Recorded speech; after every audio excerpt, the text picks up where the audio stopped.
bienvenue. Je me présente rapidement, je suis Roxane, je suis la directrice de Station F. On est ravis de vous avoir ce soir pour ce super événement. Je pense que vous allez vraiment avoir de la chance. Je voulais aussi juste partager rapidement avec vous, moi c'est pas vous que je vais vous apprendre ça, mais c'est un grand moment pour l'IA à Station F et pour cet écosystème en général. Depuis un moment, je vous rassure, c'est pas récent. Mais on a déjà commencé cette année avec quelques nouveaux partenariats qui étaient assez essentiels pour cet écosystème. Donc OpenAI que beaucoup ont vu dans la presse, mais aussi, je vous rassure, Mistral. Donc c'est les partenaires qu'on a annoncé juste les dernières semaines, donc début de l'année.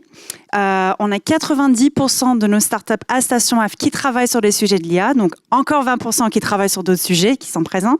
Mais l'IA prend vraiment l'avance sur beaucoup de nos sujets. On a des partenaires historiques qui font des programmes chez nous, Meta, Microsoft. On a d'autres acteurs qui sont présents, OVH, Google, Amazon aussi. Et on va annoncer plein d'autres choses dans les mois à venir. Je voulais aussi vous partager que, je sais que beaucoup se posent des questions sur cet écosystème en ce moment, avec le contexte géopolitique. En tout cas, l'année 2025, c'était une année record pour nous, pour nos startups. Les startups de Station F ont levé 1,5 milliard d'euros, donc c'est l'équivalent de l'État d'Italie, si je peux me permettre de faire cette comparaison. Voilà, j'espère que ça va se continuer. Il faut voir où on va cette année avec le contexte politique qu'on a chez nous, mais à Station F, on est toujours optimiste et je pense dans cet écosystème, il faut l'être. En tout cas, j'ai beaucoup pris la parole. Je vais passer la parole à notre maître de ce soir. Et un grand merci de faire cet événement chez nous. Merci beaucoup.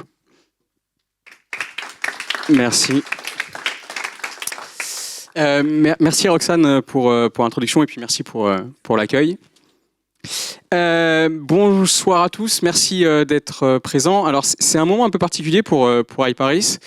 Donc iParis, pour resituer, pour ceux qui se posent la question, c'est donc centre d'IA entre l'Institut Polytechnique de Paris et HEC, qui a vocation à se poser des questions aussi bien sur les sciences qu'on va appeler dures de l'IA, mais aussi l'impact de l'IA sur la société, et donc d'où le thème de ce soir. Habituellement, les meet-up qu'on organise et les événements qu'on organise côté iParis étaient très souvent assez refermé sur son écosystème, avec nos partenaires privilégiés, avec nos chercheurs. Et pour cet événement en particulier, parce que le sujet est quand même très important, qu'il est très systémique, qu'il irrigue énormément de pans de la société, on s'est dit que c'était bien d'ouvrir à l'extérieur, aussi bien en termes de localisation que en termes d'audience. Donc c'est pour ça qu'on l'a fait à Station F, parce qu'on pense que vraiment, le lieu est assez idéal pour organiser ça. Et à l'extérieur, parce qu'on a envie de positionner le centre sur comment est-ce qu'on va éclairer le débat public sur ces aspects. Alors là, aujourd'hui, on va parler de IA et de futur du travail. Faut savoir qu'on se pose aussi beaucoup de questions et on avance beaucoup et on a des chercheurs qui avancent beaucoup sur IA et éducation. Quel est l'impact de l'IA sur l'éducation en général? Alors, comment est-ce que ça va impacter la façon dont on apprend? Comment est-ce que ça va impacter la façon dont les étudiants doivent se comporter vis-à-vis de cette technologie-là? On se pose aussi beaucoup de questions sur l'impact de l'IA sur la démocratie, sur la désinformation. Donc tous ces sujets, on va les prendre vraiment un peu à bras-le-corps côté iParis pour décliner ce type d'événement-là. On a appelé des initiatives sur tout un pan de l'impact de l'IA sur la société.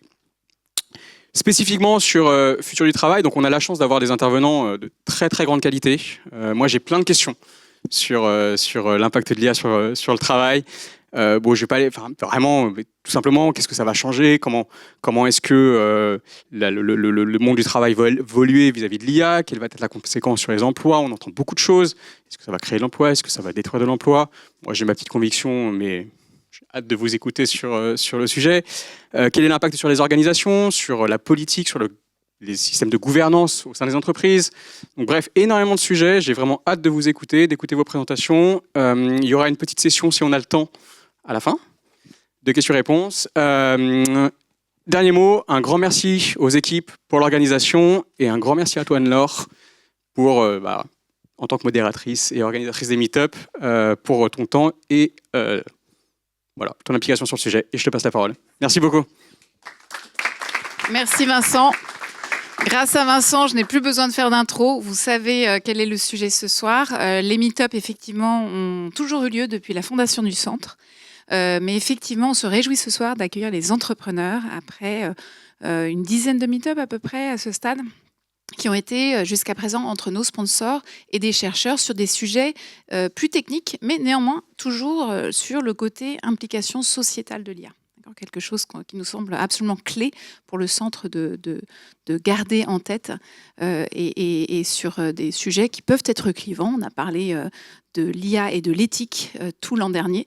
Donc l'IA et le futur de travail s'inscrit tout à fait dans cette veine-là. Alors simplement en termes de règles du jeu ce soir, je vais passer la parole à Étienne Grasse, Chief AI Officer à Capgemini, qui va nous entraîner dans tout ce qui est IA et notamment IA agentique, faire un point un petit peu sur ce qu'apprend Capgemini de l'avancée de l'IA ce soir. Malheureusement, Étienne doit nous quitter après sa présentation. Donc, ce que je propose, c'est qu'après la présentation d'Étienne, on prendra 2 questions de la salle avant de passer aux présentations suivantes. Et je vous présenterai nos autres intervenants à ce moment-là. Merci beaucoup et sans attendre, je passe la parole à Étienne. Merci beaucoup et désolé pour l'adaptation. Bonjour à tous. Je vais vous prendre les slides. Donc, je suis Étienne Grasse. Je suis c'est un nom anglais, mais le Chief AI Officer du conseil de Capgemini. Vous avez peut-être entendu parler de Capgemini aujourd'hui. Je ne vais pas revenir sur ce qu'on a annoncé. Je vais essayer de vous apporter ce que les interlocuteurs, Antonin, qui est un de mes collègues du CIAN, vont peut-être moins voir qu'est-ce que nous on voit dans les entreprises. Donc ne comptez pas sur moi pour faire la décomposition de tâches, pour savoir ce qui est éligible à l'automation ou pas, et refaire les calculs de Bryn Johnson ou d'Acemoglu. Il y a des gens beaucoup plus pertinents dans la salle. Par contre, je vais essayer de toucher du doigt là où la complémentarité human AI se fait, sur la base des projets qu'on voit. D'accord ? Donc un jour donné, le groupe Capgemini accompagne à peu près 300 clients sur la construction d'IA à l'échelle à travers le monde. Du conseil, on 180, et je vais vous dire ce qu'on voit, nous, dans les entreprises. Donc, je démarre par ça, et je vais démarrer par c'est quoi la réalité de ce qui est produit au titre d'IA chez nos clients. Donc, nos clients, c'est des grands groupes. Voilà, on a peu de startups, ce n'est pas forcément chez vous pour les entrepreneurs, c'est des grands groupes du CAC 40. On vient de faire un benchmark de nos activités auprès de 500 clients.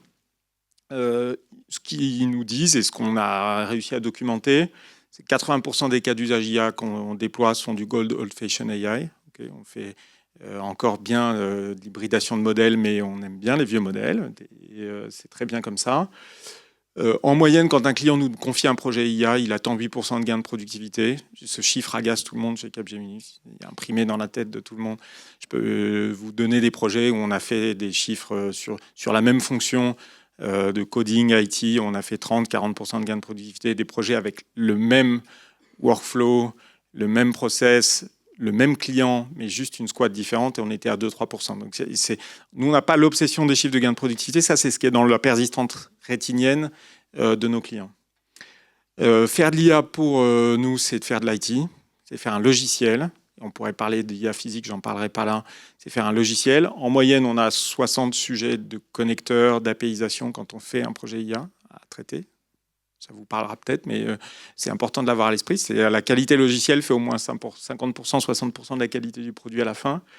Et quand on fait, alors qui connaît le mot RAG, j'imagine parmi vous, tout le monde va être très familier de Retrieval Augmented Generation. Vous le verrez, quand on fait de l'IA générative, on fait du RAG. 50% de nos cas d'usage sont du RAG. On va taper dans des bases de données, on va essayer d'extraire des données. Quand on démarre un RAG, on utilise l'IA générative, on sort avec 80-85% d'accuracy. Je ne vais pas être plus technique ce soir, mais celui-là, il est important. Ça doit être à peu près votre expérience si vous faites de l'IA de façon générique. Il y a un énorme chemin pour passer de 80 à 95. Alors 80 à 90, c'est les 3 premiers mois, on y arrive assez bien. On retravaille les bases de données, on fait de la curation de données.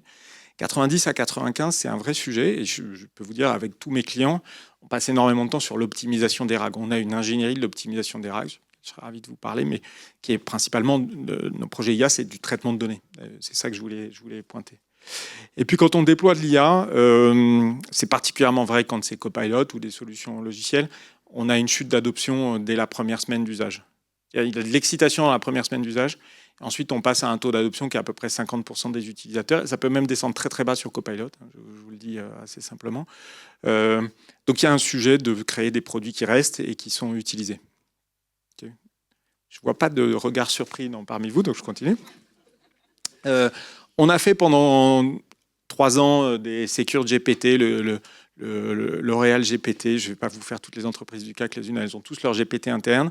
Ça représente encore à peu près 10% des projets qu'on fait chez nos clients quand on fait de l'IA générative. Je suis que sur l'IA générative.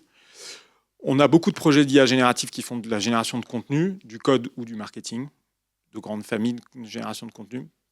Évidemment, on fait beaucoup de code généré avec l'IA.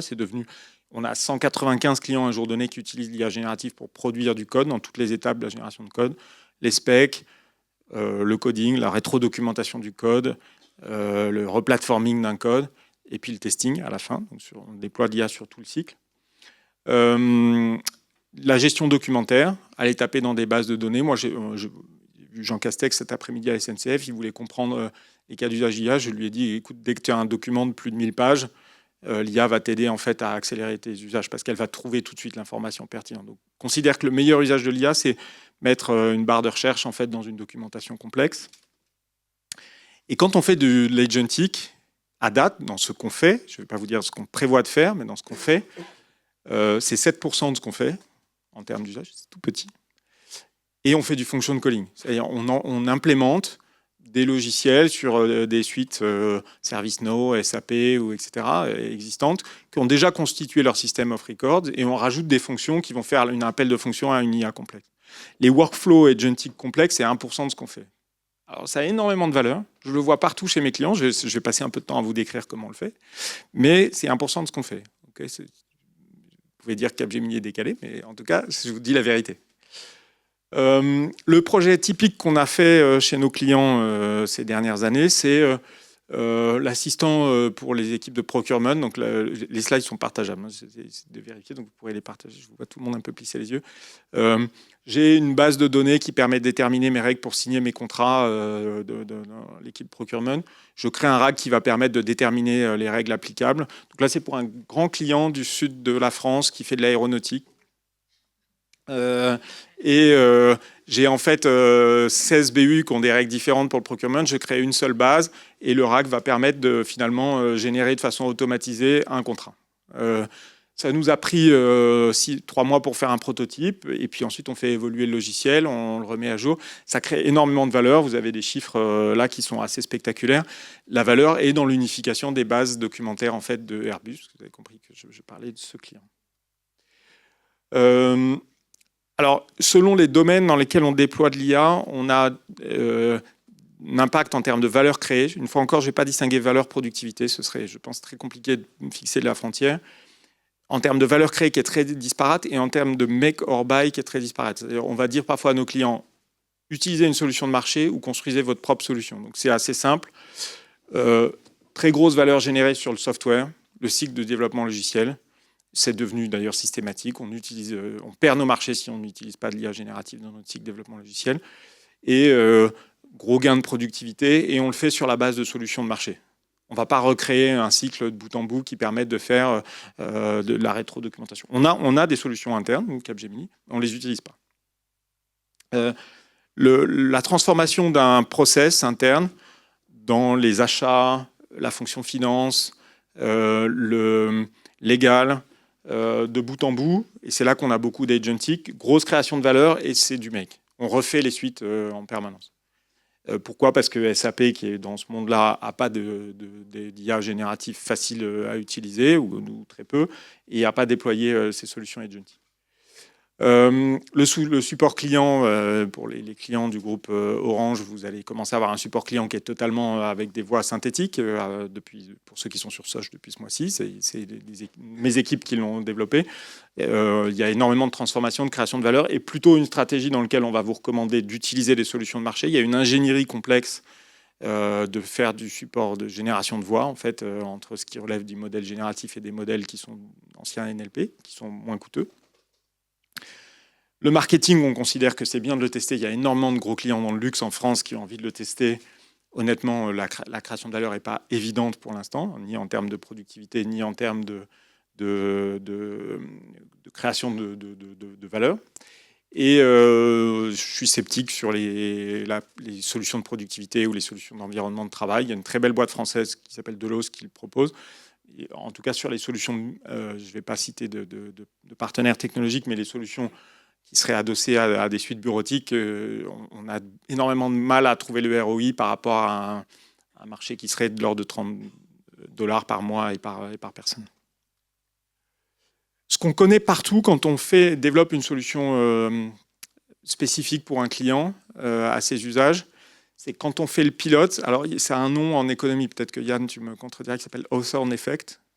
Quand on est en pilote et en expérimentation, les résultats sont spectaculaires et dès qu'on passe à l'échelle, les résultats ne le sont plus. Et en économie, on le documente, c'est une histoire d'une usine qui s'appelait Hawthorne. Quand on dit à une usine, vous êtes l'équipe qui expérimente, la productivité augmente naturellement parce que les gens sont plus motivés.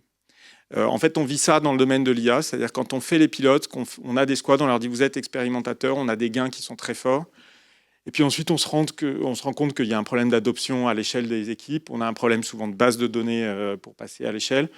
Et puis, on a souvent des environnements technologiques qui ne sont pas industrialisés, donc avec énormément de sujets de sécurité sur le chemin. Et puis, au final, quand on passe à l'échelle, on ne retrouve plus tout à fait ce qu'on avait trouvé dans nos prototypes avec nos clients. Et pour dire les choses, c'est important pour moi de vous dire ça, parce que si on doit s'engager sur un contrat, et qu'un client nous dit, vous avez de l'IA générative, je vais prendre une grande entreprise française pharmaceutique, elle nous dit, vous devez faire ma maintenance applicative, vous avez de l'IA générative, on va s'engager en base, en déployant l'IA générative, entre 5 et 10% de gains. Et on va dire au client, si vous réunissez toute une série de conditions qui sont dans ce chemin, on peut monter plus haut. Mais on ne va pas s'engager d'emblée sur des chiffres plus élevés. Maintenant, je vous parle d'agentic un peu. Pour moi, l'agentic n'est pas une rupture technologique unique. Alors, normalement, les économistes parmi vous retrouvent la Red Queen, qui connaissent bien, parce que c'est Daron Acemoglu qui l'a documenté. Mais l'agentic en tant que tel, c'est une addition de ruptures technologiques. C'est une rupture technologique qui est l'arrivée des modèles de raisonnement. Ils datent d'il y a 1 an. Ils ont fêté à peu près 1 an et 2 mois il y a peu de temps. Vous savez qu'ils ont un effet de collapse au-delà d'un certain niveau de complexité. Ce qui est très compliqué dans cette dimension-là de l'agentic, c'est qu'il faut retester en permanence la performance de ces modèles parce qu'on ne sait pas à partir de quel point ils vont commencer à collapser. Donc on est dans un modèle en permanence de test de la performance du modèle. Il y a une grosse rupture technologique qui est une forme d'accélération de ces derniers mois. C'est que le post-training est devenu très important. On peut faire la réingénierie de modèles. Donc pour des acteurs qui ne savent pas créer le modèle ou pré-entraîner le modèle ou qui n'ont pas les capacités financières pour pré-entraîner un modèle, ils ont une capacité à refaire des modèles légers avec leur propre ingénierie. Et c'est une ingénierie qui est disponible dans une entreprise comme la nôtre et de n'importe quelle entreprise française. Ça, c'est une grosse nouveauté. Je ne sais pas si vous la mesurez, mais je pense que c'est là qu'il y a un enjeu de souveraineté en fait, pour notre pays. C'est là qu'on peut créer en fait, des vraies capacités, des vrais talents. La grosse rupture technologique, c'est qu'on s'est tous remis à refaire du reinforcement learning. Ça parlera peut-être à la partie de la salle qui est très technique, mais c'est le type de modèle qu'on a entraîné avec AlphaGo historiquement. C'est des modèles qui obéissent dans la recherche d'un objectif, donc qui sont des modèles stratégiques. Et puis la vraie rupture, c'est que on a des capacités pour déployer l'IA générative qui ont explosé. Donc on parle d'inférence as a service, c'est un nouveau segment du marché du cloud, des infrastructures qui permet de scaler, de passer à l'échelle des projets dans des environnements virtualisés, qui sont des data centers virtualisés. Et l'état du marché nous fait penser que d'ici 3 ans, ce sera 70% du marché du cloud, l'inférence de modèles d'IA. C'est vraiment une transformation totale des infrastructures cloud. Ayez en tête ces 3 000 milliards de dollars d'investissement en CAPEX, chez les 7 plus gros acteurs du cloud. C'est un niveau d'effort pour l'économie américaine qui est équivalent à ce qu'a été l'investissement dans les réseaux ferrés ou dans le nucléaire. Même type de transformation. Et ayez en tête que les réseaux ferrés et les centrales nucléaires ont ce périme ou un coefficient d'évaporation des CAPEX qui est sur une durée de 30 ans ou 40 ans. Les puces NVIDIA, elles se renouvellent tous les ans, puisqu'en fait, la puissance des puces NVIDIA augmente et multipliée par un facteur 5 chaque année. Et quand vous les avez dans vos data centers, il faut les changer au bout de 4 ans. Donc il y a un vrai sujet d'évaporation du CAPEX qui est investi dans cette économie-là et qui n'est pas bien traité aujourd'hui. Si vous considérez que la durée moyenne d'une puce NVIDIA dans des data centers est de 4 ans et demi, et que vous avez la capacité de rajouter 1 an, vous avez un effet sur l'économie qui est à peu près, quand on rajoute une décade, 10 années, à la durée de vie des centrales nucléaires. Donc, il faut garder à l'esprit que cette péremption, cette durée de vie des chips est assez clé. Tout ça crée un système, et c'est ma Red Queen. Vous connaissez sans doute, je l'ai piqué à Daron Acemoglu, mais l'histoire de la Red Queen chez Lewis Carroll, c'est la Red Queen court très vite. Elle court à une vitesse qui est inatteignable. Le conseil qu'on donne à Alice, c'est de courir quand même pour essayer de résorber la distance. Donc elle ne va jamais atteindre la Red Queen, mais elle doit quand même courir le plus vite possible. D'accord ? C'est un peu la situation dans laquelle sont mes clients. C'est une énorme transformation dans le monde de l'IA, parce qu'on a passé les 20 dernières années à leur dire arrêtez de faire des POC, arrêtez de faire des MVP. Faites des produits scalables qui passent à l'échelle, il y a un chemin pour ça, il y a une façon de faire, et vous allez peut-être échouer un peu, mais on va réduire ce taux d'échec. On n'est plus du tout dans ce monde-là. On leur dit essayez de tester, parce que c'est en testant que vous allez apprendre. Il faut que vous ayez un espace d'instanciation de modèles, mais il faut aussi un espace d'exploration. Si vous ne sanctuarisez pas un endroit où vous explorez, vous allez être dépassé. Donc on se remet à avoir des moments d'exploration dans le monde de l'IA. Ça, c'est une grosse rupture.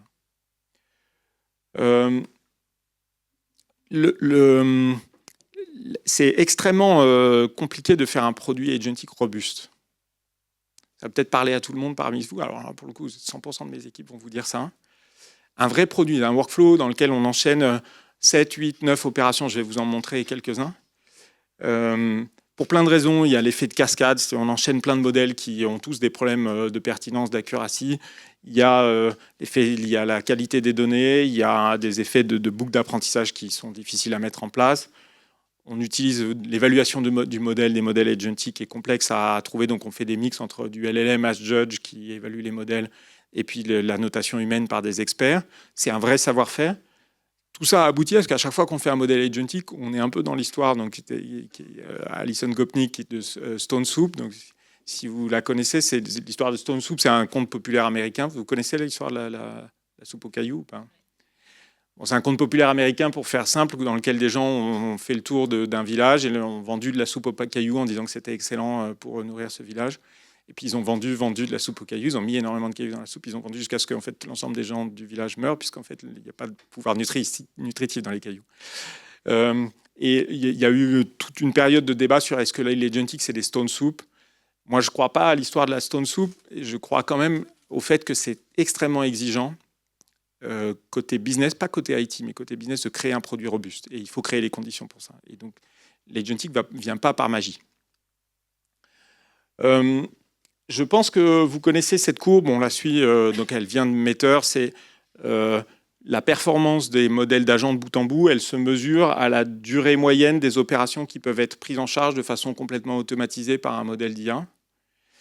Cette courbe, elle a l'intérêt de montrer le niveau de progression en fait, des suites agentiques actuelles. Et il y a une forme d'accélération à l'époque récente qui est liée au fait que l'ingénierie logicielle des modèles agentiques progresse beaucoup. Donc, c'est les protocoles qui permettent de connecter les agents à des bases de données, en serveur ou en dehors, et puis une forme d'interopérabilité qui se crée entre les modèles agentiques. Je pense que cette courbe, elle va très nettement accélérer, et puis ensuite, elle va atteindre un plateau, et je vais vous le dire, qui est lié à la difficulté à traiter les données de contexte et à faire du planning à long terme. Et on va avoir un moment de déception sur les modèles agentiques, mais on est encore très loin d'avoir épuisé le potentiel de cette courbe. Dernier point un peu sur le macro-cadrage de l'agentic, après je vais vous rentrer dans du micro. Les coûts d'inférence, donc le coût par token d'un modèle agentic, ont été divisés par 90 depuis 18 mois. Un X90, un facteur 90. Donc moi, je vais vous le dire très concrètement, parce que ce chiffre, il faut vraiment toujours l'avoir à l'esprit dans l'agentic, sinon on a du mal à comprendre. Quand j'allais voir Unilever, et que j'avais une conversation avec Unilever pour leur dire, si vous voulez transformer la gestion de votre supply chain management en créant un modèle agentic de bout en bout, je faisais un calcul de ROI. J'avais très peu de cas d'usage sur lesquels je pouvais démontrer à Unilever que c'était pertinent il y a un an. Depuis un an, c'est devenu très largement pertinent. Le coût de déployer un modèle agentic, c'est 90% de coût d'inférence. Donc, les modèles économiques de l'agentic sont jamais stables et ne sont pas amenés à l'être durablement. Et donc, d'où l'enjeu de continuer à explorer, parce que ça va vous permettre de savoir ce qui détermine ces modèles.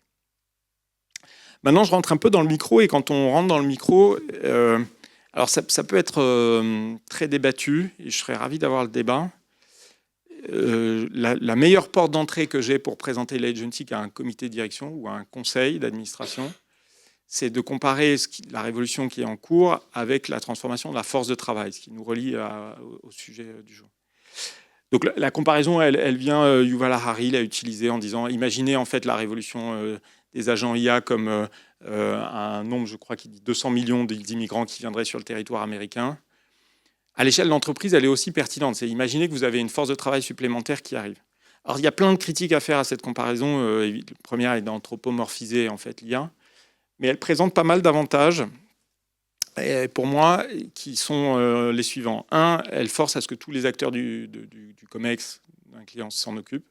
La DRH s'y intéresse, quand même un point qui n'est pas négligeable. Et les métiers s'y intéressent. Et c'est quand même eux qui vont porter cette transformation généralement, parce que c'est eux qui connaissent en fait leur processus à automatiser. Deux, elle évite concrètement l'idée selon laquelle on analyserait la valeur des modèles agentic avec un prisme uniquement IT. On a cette complexité dans la création de valeur des modèles, on est comme par rapport à une activité humaine. Donc séparer le supplément ou l'incrément de valeur qu'on crée et le gain de productivité est quelque chose qui est en fait assez scabreux. Les économistes sont forcés de le faire, mais nous, on n'est pas forcés de le faire, et en fait, on n'y arrive jamais. Et trois, fondamentalement, ce qui va se passer dans la transformation agentic, c'est que vous allez devoir regérer votre knowledge base, repenser votre base de connaissances, la manière à laquelle vous distribuez la connaissance dans l'entreprise. Et c'est une transformation qui est plutôt une transformation que savent faire les gens qui s'occupent de la force de travail que les gens qui s'occupent de l'IT.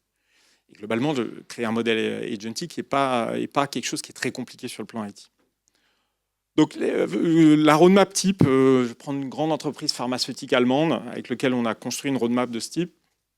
Ça va être d'abord de définir la feuille de route de ce qui est éligible à l'agentic. Donc on va calculer une heatmap, des points de chaleur. On va se dire 80% de votre processus dans tel domaine est éligible à une transformation agentic. Seulement 10% dans ces domaines. Donc on va appliquer des critères, je vais vous montrer lesquels. Définissez si vous achetez une plateforme agentic existante ou si vous la faites chez vous, selon que vos processus soient les mêmes que ceux d'autres entreprises. Déterminer des KPI de valeur, donc pour savoir comment vous priorisez vos cas d'usage ou vos différentes solutions à déployer. Et mettez en place une constitution IA.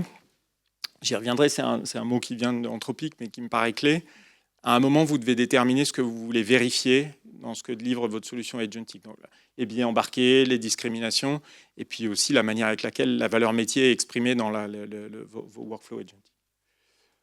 Le sujet de tous mes clients, gros clients en ce moment, c'est de choisir leur plateforme agentic. Donc, je ne vais pas être trop long, je serais ravi de prendre des questions, mais ils ont le choix entre Google, qui a une plateforme sèche, qui fonctionne, Microsoft, qui a une plateforme semi-sèche,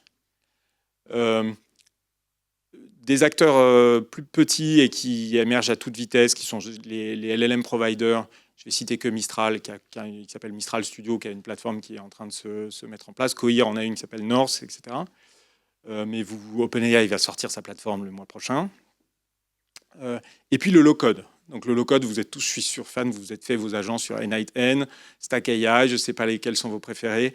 Moi, mes consultants, ils passent leur soirée sur N8N, ils adorent ça.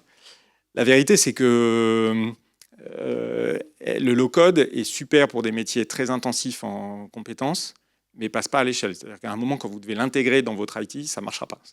À un moment, vous avez un problème de sécurité. Donc, c'est très bien pour transformer vos compétences, et il faut des plateformes low-code, mais par contre, c'est pas ça que je vends à mes clients. À la fin, je suis obligé de vous le dire. Je suis désolé pour ça, mais c'est la vérité. Et vous allez créer une petite usine à produire des modèles agentic, soit hard code, donc c'est des workflows complexes qui vont être spécifiques à vos entreprises, soit des bibliothèques d'agents qui vont être calibrés eux-mêmes par des métiers internes à l'entreprise. Donc c'est du low code.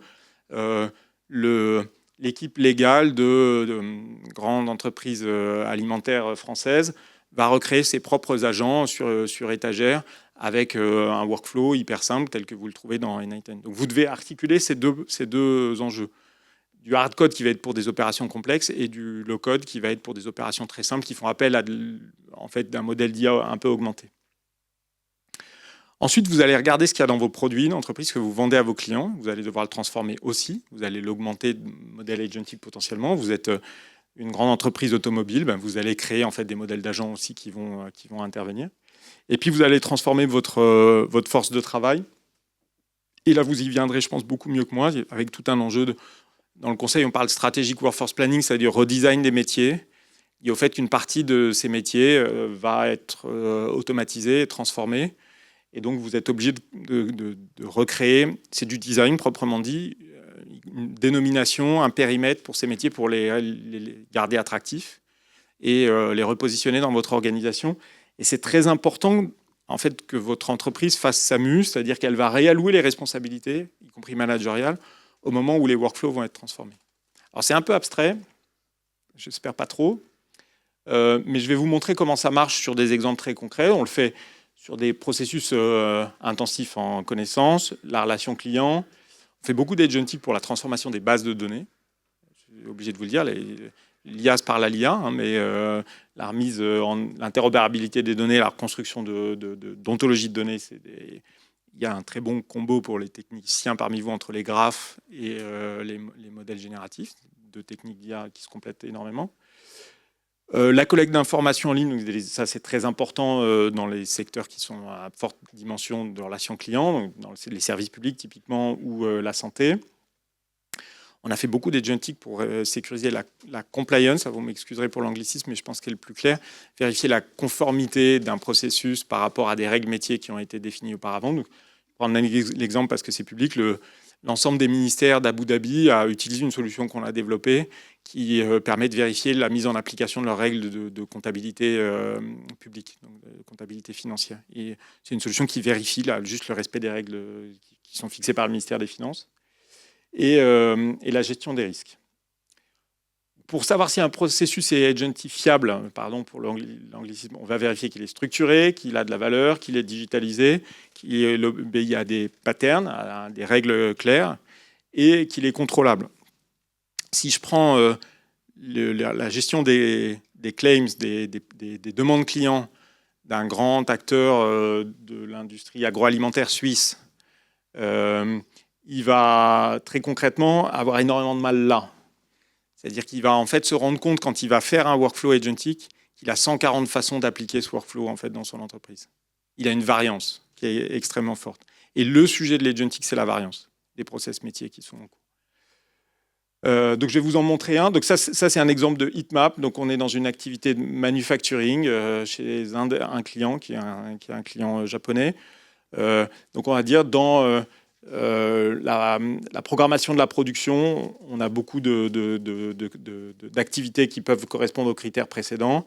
Dans la gestion des ressources, c'est très éligible à l'agentic, l'onboarding d'opérateurs, etc. Par contre, la gestion des standards qualité, c'est très peu éligible à l'agentic. Donc on fait cette heatmap et on va se dire, on va commencer sur des objets qui sont là, et on va commencer à faire des suites agentic dans cette entreprise. On va faire la réingénierie des processus qui arrive en même temps qu'on met en place le processus agentifié, le modèle d'agent. D'accord ? Et donc ça, c'est typiquement la décomposition de ce processus qui nous permet de déployer un modèle d'agent. Donc les claims, la gestion des demandes clients, chez un client qui est une grande entreprise britannique agroalimentaire. Je gère des claims dans un centre de service qui est situé au Mexique avec 2000 personnes dans ce centre de service de façon automatisée sur des plateformes téléphoniques. Je reçois la claims par email, j'extrais le document, je le classifie, j'utilise là un modèle d'agent. Pour extraire le document, j'utilise un modèle de sérisation. Je valide les données, je les extrais, je les enregistre dans un système d'information. J'analyse la validité de cette demande. Je vais approuver l'information que j'ai vérifiée. Donc là, je remets un humain dans la loupe parce que sinon, en fait, j'ai un problème de non-pertinence. J'ai un score d'accuracy de cette boucle qui n'est pas suffisant. J'approuve ensuite le traitement de la claim et je vais taper dans mes bases de données pour savoir comment la résoudre. Et puis, à la fin du workflow, je remets un humain qui va valider l'email de réponse à ce claim. Okay ? Ça, c'est typiquement, je vous ai cité l'entreprise suisse, il y a 140 façons de faire ça dans cette entreprise pour la gestion des claims. Si on a 5 ou 6 dans l'entreprise britannique concernée. On l'a fait avec l'entreprise britannique. Et quand je vais en Suisse, ils me disent nous, on est bloqué parce qu'on a trop de façons différentes de gérer nos claims. Je ne vais pas vous le montrer, il sera dans mes slides. Vous pourrez jouer, ça c'est la solution qui est faite sur la base de la décomposition que je vous ai donnée. Donc vous pouvez le voir. Ça a pris 2 heures à mes équipes pour le faire. Une fois que vous avez fait ça, créer le modèle agentic, c'est bête comme chou. J'espère que c'est clair, enfin c'est évident pour tout le monde, mais sur N8N, c'est fait comme chou. Et même sur Google Vertex ou quoi, c'est tout simple. Donc vous pouvez voir à quoi ça ressemble, je vais pas vous le montrer. Et dans les bonnes pratiques qu'il y a sur ce type de projet, je pense qu'il y en a une à vraiment qualifier, c'est passer énormément de temps sur l'observabilité du modèle et déterminer avec les gens qui connaissent le processus de claims, les processus métiers, ce qui va faire la qualité de la solution que vous aurez créée de façon agentique. On a, dans les couches d'observation des modèles et d'évaluation, on a souvent énormément de KPI. Ce n'est pas comme dans le domaine de l'IA, un KPI à tenir. On va essayer de respecter en fait, la qualité du métier dans sa globalité. Donc, on va passer beaucoup de temps avec le manager pour qu'il exprime en fait, les KPI qui sont chez une très grande entreprise qui fait de l'aluminium à Abu Dhabi, on est allé très loin on a actuellement 1200 agents qui sont déployés à l'échelle. C'est notre client le plus avancé. Et le chemin qu'on a fait, c'est traiter des modèles d'agents très simples sur une solution de marché qui est Copilote. Ensuite, on a créé nos RAG. Donc, on a mis d'équerre toutes les documentations. Et c'est là, je suis au bout du temps. OK, alors j'ai fini. On a mis en place des solutions qui permettent de bien traiter la documentation. Si vous n'optimisez pas vos RAG, vos solutions agentiques, elles ne vont pas fonctionner. Ensuite, on a créé une base de données interne pour l'agentic. On a dupliqué en fait, toutes les données cœur qui allaient servir pour l'agentic en utilisant beaucoup de graphes. Voilà. Et vous êtes obligé de reproduire l'organisation de l'entreprise, en fait, son Active Directory, ces couches de validation interne. Et puis, ça vous permet ensuite de passer à l'échelle vos workflows agentiques. Et ça, c'est très long. Ça vous prend 1 an et demi et ça livre une dizaine d'agents. Et quand vous passez de là à là, vous passez de 10 à 1200. Et vous en sortez un toutes les semaines. Parce qu'une fois que vous avez votre base de données qualifiée, ça accélère extrêmement important. Donc, mon message, c'est quand même, l'agentic dans les entreprises, c'est quand même principalement un sujet de fondation de données. Je m'arrête là. On s'est dit une question ou deux. Ouais. La question, c'est est-ce qu'il faut commencer maintenant ? C'est ce que j'ai dit à Jean Castex cet après-midi. Ouais. Il faut effectivement, ce qui est long, c'est recréer des. En fait, pour être une longue conversation, mais à l'issue de tout ça, moi, je tire la conviction que les grands éditeurs de logiciels vont se faire grignoter par les solutions agentiques. SAP, Salesforce, peut-être pas ServiceNow, mais les éditeurs qui ont créé des logiciels autour d'un système of record qui est très structuré. Toutes les fonctionnalités qu'ils proposent, elles vont être proposées par une solution agentic qui tapera dans une base de données qui va répliquer leurs données. Il y aura toujours besoin d'un système off record qui fonctionne, mais vous avez plein de façons de le reconstituer différemment et éligible pour l'agentic. Donc oui, il faut commencer maintenant. Après, j'ai des clients qui sont plutôt comme vous, c'est-à-dire la possibilité d'être IA natif. Et notamment, on travaille pour une grande entreprise qui s'est créée il y a 4 ans, qui est une unicorne, comme on dit, au Royaume-Uni. Et eux, ils ont totalement une histoire qui n'a rien à voir avec ce que je viens de vous raconter. Ils ont créé l'ensemble de leur processus d'emblée de façon IA native, en se posant jamais la question de comment la transformation se ferait. Et mine de rien, ils ont un autre problème, qui est un énorme problème, qui est qu'ils ne connaissent pas les processus métiers cœur. C'est-à-dire qu'ils doivent recruter des gens qui savent décomposer mon processus de claims et qui doivent quand même le cartographier d'une façon ou d'une autre. Sinon, ils deviennent trop dépendants de solutions de marché. Et la vérité, c'est que sur beaucoup de domaines qui sont les workflows de base d'une entreprise, les solutions de marché ne fonctionnent pas. Et alors, à l'inverse, donc on a les IA natives qui en bénéficient parce qu'ils commencent directement, mais ils n'ont pas les processus. On a les CAC 40 qui en bénéficient parce que c'est 18 mois et qu'il vaut mieux commencer dès maintenant. Et au milieu, qu'est-ce qui se passe ? Est-ce qu'il y a, à l'inverse, des entreprises ou un type d'entreprise que vous voyez se profiler qui a intérêt à attendre ? Non, je pense pas. Je pense pas parce qu'en fait, la valeur réelle des workflows agentiques, il est dans des workflows qui sont spécifiques à des entreprises. Ils sont liés à des domaines spécifiques à des entreprises. Donc je pense que je ne vois pas d'industrie dans laquelle il faudrait avoir une bonne vieille position française qui est de se mettre en pause et d'attendre que les technologies arrivent des États-Unis. Je pense qu'au contraire, à mon avis, c'est les entreprises qui ont une vraie capacité à être agiles et à transformer vite leur workflow qui vont gagner cette bataille-là. Je pense que la taille est un avantage si vous savez être agile en ayant une grande taille, parce que pour le coup, vous aurez beaucoup de workflow et beaucoup de connaissances à accumuler. Donc la taille reste un avantage, en fait. C'est bizarre pour moi de vous dire ça, parce que tout le monde dit que les boîtes de conseil sont un peu mortes, mais je pense exactement l'inverse. Heureusement. André Benoît de Gégère. J'ai une question pour toi en reprenant ton analogie sur l'arrivée de milliers, voire de millions de collaborateurs nouveaux. Est-ce qu'il ne faut pas que ces collaborateurs cotisent aux cotisations sociales de l'entreprise ? Et est-ce qu'il n'y a pas urgence à mettre ça en place quand on n'en a encore que des centaines avant qu'on en ait des millions, et que si on arrive à le faire, ça change quand même assez radicalement aussi un certain nombre de discours en cours sur le futur du travail, mais aussi le futur de notre modèle social. Ça, c'est une bonne question pour les deux intervenants suivants. Je botte pas en touche parce que c'est un sujet qui me suis intéressé. Ce que je sais pas, c'est l'effet de débordement qui peut exister d'un secteur à l'autre et l'effet de libération de valeur qui peut exister, en fait, qui est tout le sujet. Dans les années 50, Alfred Sauvy disait il y aura de la productivité, mais en même temps, on va générer d'autres activités, et il a plutôt eu raison. Donc, est-ce que ce phénomène-là va être rompu ? C'est vous qui savez. Je serais tout oui. Mais je ne sais pas te répondre. Après, ton sujet, c'est un sujet sur le financement de la protection sociale, donc qui est plutôt un sujet, est-ce qu'il faut plus de CSG ou de financement universel pour la protection sociale ? Si je suis un très très ancien fonctionnaire du ministère du Travail, je vais répondre oui.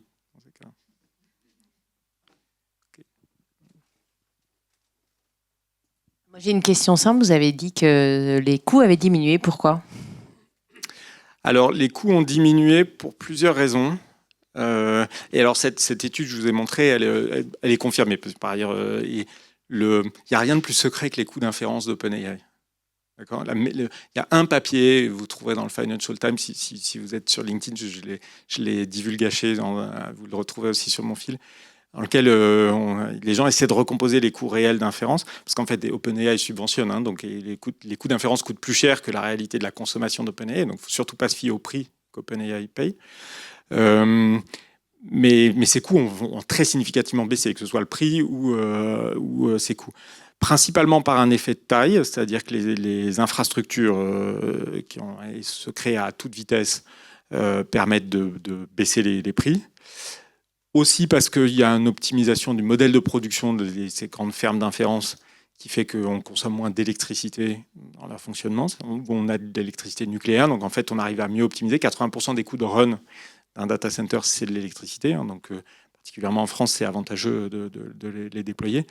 Et parce qu'en fait, les semi-conducteurs ont un prix qui baisse. Nvidia a fait des marges très importantes pour bénéficier de ses positions de monopole, et les prix commencent à baisser parce qu'Nvidia voit qu'il y a une concurrence qui émerge.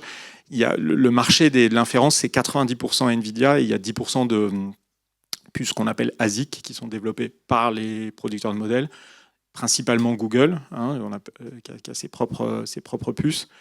Et c'est suffisant pour faire baisser les coûts d'NVIDIA ou un peu dégonfler les marges de NVIDIA. Mais c'est sûr que ce secteur de l'inférence as a service, il est complètement dépendant d'NVIDIA à date. Très bien. Alors, Merci. Étienne, je sais qu'on vous attend à Bercy. Super. Ouais, un grand merci. Je suis certaine qu'il y aurait beaucoup d'autres questions. Merci infiniment de vous être joint à nous merci, ce soir. Bon, micro.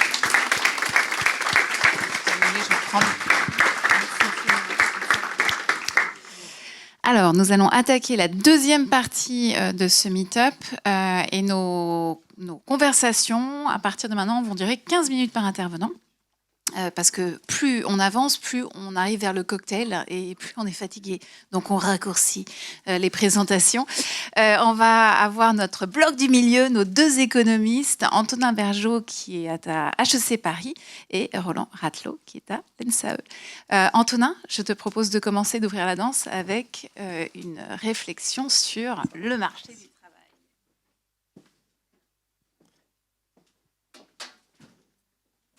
Merci, bonjour à tous. Moi, je vais vous parler d'IA et d'emploi, de futur du travail, avec une vision beaucoup plus macroéconomique que ce qu'on vient d'entendre de Étienne.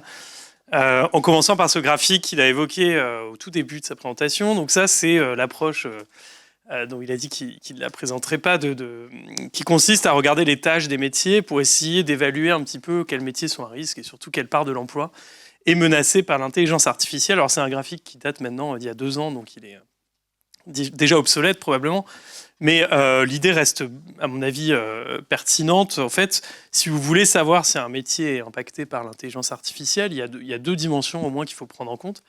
La première, c'est de savoir si le métier est concerné par l'IA, parce qu'il y a quand même pas mal de métiers qui ne le sont pas. Donc on regarde la définition du métier globalement, et puis ensuite on va regarder dans le métier toutes les tâches qui sont faites par les personnes qui travaillent dans ce métier, la part que ça représente, l'importance que ça représente pour l'entreprise et la valeur qui est associée à chaque tâche. Donc par exemple, voilà, chaque métier va avoir une vingtaine de tâches. Qu'est-ce que vous faites au quotidien si on arrive à décomposer votre journée?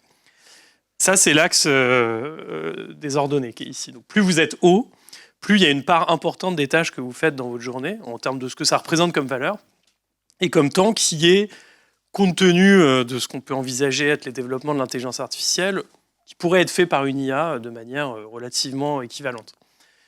Mais ensuite, il y a un deuxième axe qu'il faut prendre en compte, c'est le fait que ce n'est pas gratuit d'automatiser ces tâches. Et en fait, ces tâches interagissent de manière complémentaire les unes les autres. Et que donc, en fait, si vous avez 80% de vos tâches qui sont éventuellement faites par l'intelligence artificielle, mais que les 20% restantes sont vitales, et que si vous ne les faites pas faire par un humain, en fait, les 80% restantes ne peuvent pas fonctionner en autonomie, vous avez toujours besoin de, quelque part, un humain dans la boucle. Et donc, c'est ce qu'on appelle la complémentarité, l'axe complémentarité, et ici, l'axe plutôt substituabilité. Et donc, finalement, les métiers menacés sont plutôt ceux qui sont en haut à gauche, c'est-à-dire qui sont à la fois très substituables par intelligence artificielle et avec peu de potentiel de complémentarité. Et à l'inverse, vous avez des métiers qui sont plutôt en haut à droite, qui sont des métiers qui vont être impactés par l'intelligence artificielle, mais dont l'aspect humain reste essentiel pour l'instant, et donc qui vont se transformer massivement. Et en fait, cette décomposition des métiers, elle a une contrepartie empirique qui a été évaluée par un travail récent de Philippe Aguillon, Simon Bunel, qui consiste à regarder les entreprises dans les données. Alors là, c'est l'IA un peu, pré-IA générative, donc c'est toutes les technologies d'analyse de données automatiques qu'on utilise encore et qu'on utilisait déjà il y a 10 ans. Donc ce qu'ils regardent, c'est l'évolution de l'emploi dans les entreprises, selon que ces entreprises ont des emplois qui sont plutôt dans cette partie du cadran, donc c'est-à-dire des tâches qui sont peu impactées par l'IA. Vous voyez que finalement, il n'y a pas tellement, il ne se passe pas grand-chose en termes d'emploi. La partie grisée, c'est le moment où les entreprises se mettent à utiliser de manière intensive ces outils d'IA. Il n'y a pas tellement d'effet sur l'emploi, ni positif ni négatif, peut-être très légèrement négatif.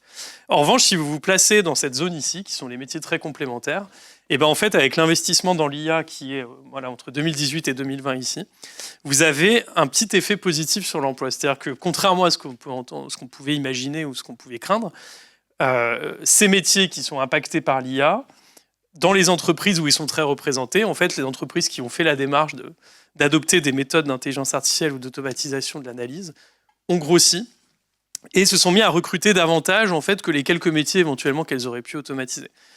Et donc, quand on évalue les effets de l'intelligence artificielle ou de toute technologie sur l'emploi, en fait, il faut toujours prendre en compte les 2 aspects. Un aspect automatisation, c'est-à-dire que des tâches vont disparaître, des métiers peuvent disparaître si beaucoup de tâches sont concernées. Et puis, un aspect qu'on appelle taille de marché, qui est que l'intelligence artificielle fait grandir, donne de la productivité à l'entreprise, 8%, tout à l'heure ça a été dit, parfois plus. Et ces gains de productivité vont conduire l'entreprise à récupérer des parts de marché, créer des nouveaux produits, des nouveaux services, et donc à la fin de devoir recruter pour développer ces services. Et en tout cas, c'est ce qu'on voit dans les données, et c'est ce qu'on continue à voir sur des travaux qui poursuivent sur les données plus récentes. Et donc en fait, finalement, la question clé, si on veut vraiment essayer d'arriver à une réponse de quel va être l'effet de l'intelligence artificielle sur l'emploi, c'est plutôt la question de la productivité. En fait, qui est derrière, c'est est-ce que l'intelligence artificielle va créer des gains de productivité, non pas au niveau d'une entreprise, parce que ça, on le sait ponctuellement, il suffit Il suffit de regarder exactement comment l'outil a été développé, ce qu'il va apporter comme gain, mais au niveau macroéconomique, en prenant en compte le fait qu'il y a des activités qui vont disparaître, d'autres qui vont apparaître, des métiers qui vont disparaître, d'autres qui vont également apparaître. Et là, bon, évidemment, c'est très difficile d'anticiper les effets sur la productivité, mais vous avez un travail qui a été mené par Daron Acemoglu encore, en 2024 ou 2025, qui a proposé une méthode à partir d'un modèle macroéconomique pour évaluer les gains de productivité venant uniquement du fait que vous allez remplacer certains métiers par des intelligences artificielles qui sont à minima aussi efficaces, mais évidemment en général plus efficaces que la personne humaine qui faisait ce métier avant. Et donc, bon, je vous passe les détails de la méthode, mais si on l'applique avec les données européennes qu'on a, donc c'est ce qu'on voit là, mais je pense que vous ne voyez pas, en Europe et en France, on peut s'attendre, un ordre de grandeur à prendre avec beaucoup de précautions, à peu près 0,3% de croissance par an. Ce qui est beaucoup moins que 8% qui a été annoncé tout à l'heure, ou 10 ou 30%. Pourquoi ? Parce qu'en fait, vous avez encore énormément de tâches qui ne sont pas substituables par l'intelligence artificielle, ou en tout cas à un coût très élevé, qui est un coût que seules des très grandes entreprises, pour l'instant, peuvent consentir. Par exemple, les projets qui viennent d'être décrits tout à l'heure, évidemment, c'est des projets très ambitieux qui créent de la productivité, mais qui coûtent aussi très cher, et donc la majorité des entreprises ne peuvent pas se le permettre. Et je parle ici, c'est toute l'économie, d'accord ? Donc, ce n'est pas uniquement le secteur tech. Donc, en fait, ce n'est pas beaucoup, 0,3% de croissance par an. C'est très inférieur à ce qu'on peut imaginer si on considère que l'intelligence artificielle, c'est une technologie comparable à l'ordinateur, l'électricité ou la machine à vapeur. Et donc, et ces 0,3%, c'est très difficile de les augmenter. Il faut faire des hypothèses vraiment délirantes dans le modèle, en tout cas, qu'on utilise pour arriver à atteindre, vous pouvez arriver jusqu'à 0,8% si vraiment vous chargez tout, mais ça reste pas beaucoup, en fait. Pour vous donner un ordre de grandeur, l'électricité, c'était par an environ 4% de croissance par la productivité. L'ordinateur, en tout cas aux États-Unis, plutôt 1,5%. Donc là, on est sur des ordres de grandeur inférieurs. Et pourquoi ? Parce qu'en fait, ce canal de l'automatisation, il est pas vraiment le principal, même historiquement. Vous avez beaucoup trop de freins, vous avez beaucoup trop de friction à l'automatisation, qui serait une automatisation qui vraiment générerait des gains de productivité et qui est probablement pas souhaitable. En fait, les gains de productivité qu'on voit dans l'histoire et qu'on verra sans doute avec l'intelligence artificielle viennent plutôt du fait que ça permet de développer de nouveaux produits, de nouveaux secteurs d'activité qui donc génèrent une demande, et cette demande, elle va s'accompagner d'une valeur économique qui va être consommée, et donc de la croissance. Et donc, en fait, ce qui est assez intéressant, en plus de suivre de manière un peu précise le développement de l'intelligence artificielle dans l'entreprise pour automatiser des tâches, pour remplacer ou accélérer des choses qui étaient faites par des humains, c'est aussi de regarder le développement de l'intelligence artificielle dans la recherche, au sens très large, recherche et développement, innovation, mais aussi dans le développement de nouveaux produits qui n'existaient pas encore. Et là, il y a assez peu d'évidences empiriques qui existent, c'est encore très préliminaire comme sujet de recherche. Il y a un travail qui a été mené en Chine qui donne plutôt des effets impressionnants, mais à nouveau sur un traitement qui a lieu en 2015, donc on est encore sur de l'intelligence artificielle un peu préhistorique par rapport à aujourd'hui. Mais ce qui est représenté ici, en fait, c'est une étude où on a permis à des chercheurs qui cherchent des médicaments, donc dans l'industrie pharmaceutique, d'utiliser l'intelligence artificielle pour accélérer la mise sur le marché de leurs médicaments et la recherche, enfin, en tout cas, accélérer la mise sur le marché dans le sens où l'intelligence artificielle va les aider à savoir quel médicament ne doit surtout pas être proposé sur le marché parce qu'il a des défauts qui rendent très probable le fait qu'il sera refusé par l'autorité compétente. Et en fait, ce que vous voyez, c'est que l'arrivée de ces outils qui ont permis aux chercheurs d'accélérer leur recherche avec l'intelligence artificielle a augmenté en fait, le nombre de médicaments qui ont été mis sur le marché à peu près en 2015. Ça reste une des rares évidences empiriques qu'on a. C'est pas hyper spectaculaire. Il y a besoin de plus de recherche, il y a besoin qu'on comprenne un peu mieux justement comment cette intelligence artificielle elle transforme l'économie en créant de nouveaux produits et en accélérant la recherche, ce qui prendra un petit peu de temps à mesurer. Ok. 5 minutes. Alors, ça c'est juste pour vous dire qu'il y a énormément d'estimations sur les effets de la productivité. Mais celles qui font le plus de bruit sont souvent celles-là. ou celles-là, voilà, celles qui sont énormes, donc 3,5%, parfois on lit même 30% de croissance par an, elles émanent presque toujours d'entreprises. Alors ici, c'est des cabinets de conseil, mais très souvent, c'est carrément les producteurs type OpenAI qui communiquent sur ces chiffres, donc ils sont évidemment pas totalement neutres. En général, les économistes sont plutôt plus pessimistes et effectivement, les estimations tournent plutôt entre 0,3 et 0,8%. Ensuite, dans le peu de temps qui me reste, j'avais deux choses que je voulais dire. Est-ce que ces gains de productivité donc, qu'on peut attendre, il y a des obstacles qui font qu'on pourrait ne pas les observer? À mon avis, il y a deux séries d'obstacles importants. La première, c'est de savoir si, en fait, le marché prend la bonne direction. Et c'est-à-dire, est-ce que les entreprises qui développent l'intelligence artificielle et qui développent ces modèles les développent d'une manière qui est celle que les consommateurs attendent? Il y a deux travaux récents qui suggèrent que ce n'est pas forcément le cas. Alors, le premier, il est ici, il est un peu compliqué, donc je vais essayer de le résumer. En fait, on a demandé à des travailleurs de noter, sur les tâches qu'ils font chaque jour, de noter celles qu'ils voudraient voir disparaître et celles, au contraire, auxquelles ils sont très attachés. Et puis, on a demandé à des spécialistes de l'intelligence artificielle de dire, sur chacune de ces tâches, quelle est la probabilité que dans 5 ans, elles disparaissent. Et donc, normalement, si le marché prenait la direction qui est celle souhaitée par les travailleurs, on devrait avoir une espèce d'alignement entre les deux. La recherche devrait aller vers l'automatisation des tâches dont les gens veulent se débarrasser. Et donc, ce qu'on voit dans ce graphique, là, chaque point, c'est un métier. Et plus vous êtes par là, plus il est probable que ce métier, alors que je ne dis pas de bêtises, soit automatisé, en tout cas d'après les experts de l'IA. Et plus vous êtes vers le haut, plus c'est des métiers dont les gens veulent se débarrasser. D'accord ? Donc, en fait, si vous êtes dans la zone verte, c'est super, ça veut dire que c'est des tâches que vous ne voulez pas faire et elles vont disparaître. Mais par contre, si vous êtes dans la zone rouge qui est là, c'est des tâches qui vont disparaître et que vous aimez bien faire. Et en fait, vous voyez qu'il y en a quand même beaucoup, il y en a presque autant. Et bon, il reste la zone jaune qui est la zone d'opportunité, on va dire. Vous avez des tâches que les gens ne veulent pas faire, mais il n'y a pas encore de solution d'IA. Et donc, le marché, en fait, ne va pas forcément complètement dans la bonne direction. Ce qui est plutôt inquiétant du point de vue des opportunités de marché de la demande qui va arriver. Et dans le même ordre même état d'esprit, vous avez l'autre graphique qui est à droite. Ici, c'est les usages principaux des LLM par les consommateurs, pas par les entreprises, par des individus comme tout le monde. Donc vous voyez que ça a changé entre 2024 et 2025. On était plutôt sur la génération d'idées en usage principal. En 2024, aujourd'hui, on est plutôt sur des usages type thérapie, organisation de la vie, etc.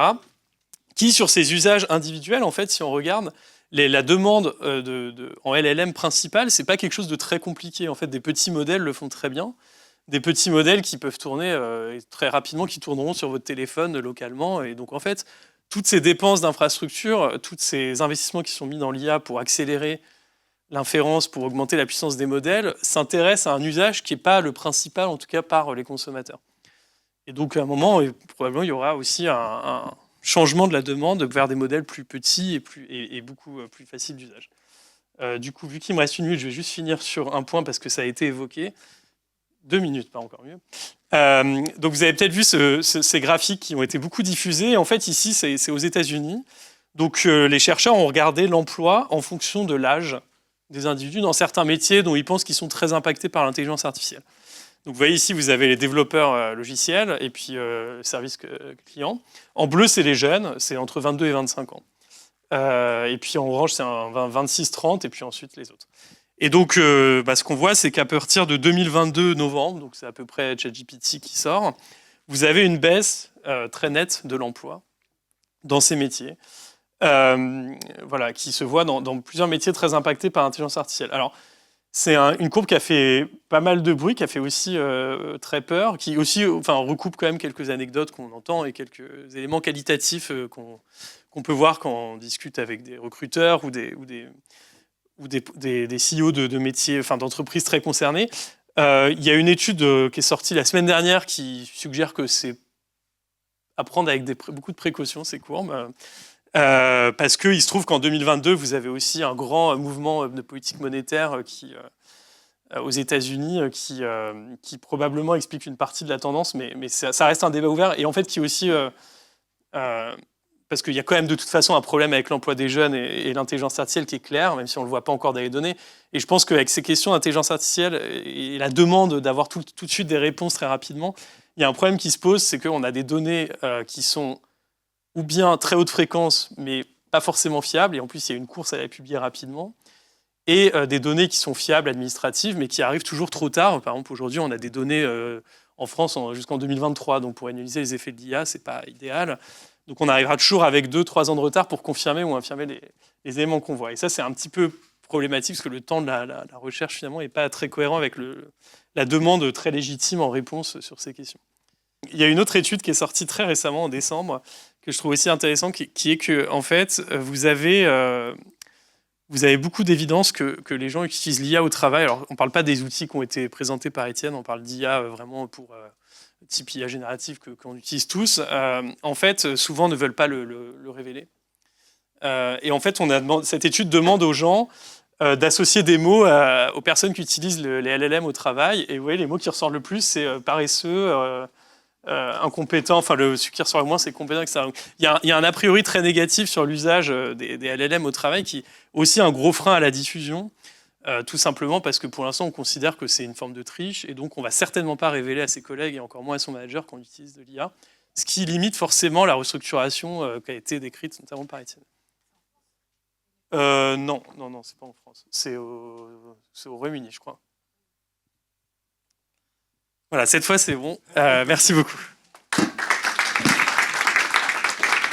Merci Antonin. Et navré de vous presser, on va faire les questions à nos économistes d'un coup après la présentation de Roland, si ça vous convient. Donc n'hésitez pas à noter bien vos questions pour après cette présentation. Merci Anne-Laure. Merci beaucoup d'être ici. Je suis très content de pouvoir vous présenter quelque chose. Alors là où ça va être un petit peu différent de ce qu'Antonin vous a raconté, c'est qu'on va regarder la question des marchés du travail et on va en particulier regarder la question de comment les entreprises vont recruter. Et en particulier, est-ce que l'IA dans ce secteur-là peut être justement au service des entreprises pour les aider dans les processus de recrutement et plus généralement dans les processus RH. Donc je pense que là où on va essayer un petit peu de resituer, c'est pourquoi est-ce que l'IA serait intéressante à cet endroit-là. Et ce qui est vraiment intéressant, c'est de se dire, les marchés du travail, on les connaît bien, ça a beaucoup de caractéristiques qui font que précisément l'IA peut intervenir de manière intéressante. La première chose, c'est que il y a 3 défis en fait qui font que précisément l'IA va pouvoir peut-être servir au marché du travail et à l'appariement sur le marché du travail. La première, c'est que les marchés du travail sont multidimensionnels. D'accord ? Ça veut dire que chaque personne, finalement, à la fin, ou chaque emploi est particulier. Les trajectoires professionnelles sont très particulières. Chaque entreprise a des besoins très particuliers. La deuxième, c'est la fragmentation. Alors, c'est peut-être un peu moins vrai, mais si on repense à il y a 20 ans, quand les offres d'emploi étaient publiées, ou 30 ans peut-être, dans les journaux, et que Internet n'existait pas encore pour essayer de rassembler tout ça, il n'y avait pas de lieu. Et encore aujourd'hui, en fait, c'est intéressant, c'est qu'on a vu peut-être une unification et une refragmentation des marchés du travail avec la multiplication des plateformes. Le troisième enjeu, c'est qu'il est difficile de connaître les autres acteurs et leurs contraintes. C'est-à-dire, en fait, constamment, on a ces problèmes de manque d'information. Quand on reçoit une candidature et qu'on a une entreprise, on a un CV, on a une lettre de candidature. Et d'ailleurs, aujourd'hui, est-ce qu'on a encore beaucoup de signaux dans ces documents-là ? Toute la question, c'est de savoir finalement, essayer de connaître l'autre côté. Et c'est vrai aussi pour le côté des travailleurs, c'est-à-dire connaître est-ce qu'on sera heureux dans telle entreprise si on y travaille. Toutes ces questions, je les classe dans la catégorie asymétrie. Donc en fait, à la fin, côté travailleur, ça c'est juste pour vous donner des exemples de ce qu'on vient de se dire. Je cherche à accéder à l'information, je cherche à savoir quelles sont les offres qui sont pertinentes, mais d'abord, quelles sont les offres qui existent. La question de la projection, est-ce que je serai bien dans cet emploi ? Et la question de l'incertitude, est-ce que si je candidate, je vais avoir une chance de pouvoir accéder à cet emploi. Côté employeur, on a exactement le même genre de choses. Je publie, j'ai un job que je dois staffer. Quel candidat, comment est-ce que je dois écrire mon annonce, mon offre d'emploi pour attirer et quel candidat je vais attirer en fonction des paramètres de l'offre d'emploi. Ensuite, il y a la question de la sélection. Quelle est la productivité que je peux attendre une fois que j'ai reçu mes candidatures des différents candidats ? Et enfin, la question de savoir, est-ce que j'anticipe que cette personne va accepter l'offre que je vais lui faire et va rester dans l'entreprise ? Et là-dedans, on est à fond dans les questions d'hétérogénéité, donc de multidimensionnalité et d'asymétrie d'information. Donc on a vraiment plein de freins informationnels sur cet appariement sur le marché du travail. Donc l'IA, de manière intéressante, pourrait venir là. Alors si on prend un petit peu encore une fois, quel rôle a joué l'Internet ? Si on regarde ce qui s'est passé sur les 30 dernières années, il y a eu quand même des révolutions majeures sur la manière dont l'appariement s'est fait sur le marché du travail. Est-ce que le taux de chômage, par exemple, a drastiquement été divisé par 10 parce que d'un seul coup, on avait toutes les offres au même endroit ? La réponse est pas forcément. Alors il y a des travaux empiriques qui font ça un peu correctement. Effectivement, Internet a réduit, en tout cas partiellement, la fragmentation sur le marché du travail, mais n'a pas forcément réduit de manière drastique la multidimensionnalité, voire peut-être même l'inverse, ou les asymétries d'information. Et donc du coup, on a des impacts, mais qui ne sont pas nécessairement massifs. Donc je pense qu'on a 2 leviers pour le futur, pour essayer vraiment d'essayer de comprendre comment l'IA peut intervenir. C'est d'essayer de se dire, explorer mieux. Donc on a cette question de la multidimensionnalité. Étienne en a parlé. Tout ce qui peut viser à avoir des recommandations individuelles et qui va vraiment changer le paradigme sur la manière de chercher un travail par rapport simplement à avoir une barre de recherche, peut contribuer à lever ces freins. Les asymétries d'information, c'est plus compliqué, mais en gros, tout ce qui va pouvoir essayer d'extraire l'information de manière plus efficace peut aussi lever un certain nombre d'asymétries d'information. On va essayer d'aller un petit peu dans le détail de tout ça. Mais avant, en fait, je voulais vous parler, parce que jusqu'à présent, on vous a cité des chiffres d'intervention d'IA et combien ça peut produire sur les entreprises. En tant qu'économiste, c'est souvent, on essaye d'aller un peu plus lentement, on essaye d'identifier. Donc, nous, notre question, c'est vraiment de se dire quels sont les freins à la fin. Est-ce qu'on peut essayer de démêler un petit peu les problèmes qu'on a? Et après, on essaie de se dire, OK, quelles sont les solutions opérationnelles qui existent? Et après, on essaye d'en mesurer l'impact. Pour mesurer l'impact, il nous faut des données, mais il nous faut aussi des protocoles d'évaluation qui sont rigoureux. Et notamment, il nous faut avoir, par exemple, des A/B testing, par exemple, qui permettent de faire ce genre de choses. Voire des A/B testing, vous allez voir peut-être même d'un point de vue national, ce qui est une des choses que je vais vous montrer. Donc une première étude dont je vais vous parler, c'est une étude dans laquelle on a au niveau donc c'est pas une technologie, vous allez voir, parce que il nous faut du temps pour faire cette étude-là, mais c'est quand même une technologie de déploiement sur le site du service public de l'emploi suédois de recommandations personnalisées pour les demandeurs d'emploi. Donc, par exemple, un problème très classique, un demandeur d'emploi, entre 2 sessions, peut manquer des offres pertinentes et peut-être, du coup, ne pas vraiment candidater aux offres qui les intéressaient. La recommandation, elle va agir dans ce qu'on s'est dit, c'est-à-dire elle va permettre d'élargir l'exploration, au-delà des filtres et de la barre de recherche. Peut-être que si je cherche un métier et un lieu, je vais avoir une série de résultats. Peut-être que l'algorithme va me permettre d'élargir cette recherche. La deuxième chose, c'est justement la gestion de cette hétérogénéité. J'ai peut-être des préférences au-delà d'un métier et d'un lieu. Peut-être qu'il y a un pattern dans le genre d'offres qui m'intéresse, qui est très particulier, et que l'IA va arriver potentiellement à comprendre, à intégrer, alors qu'une barre de recherche ne fait pas du tout le boulot.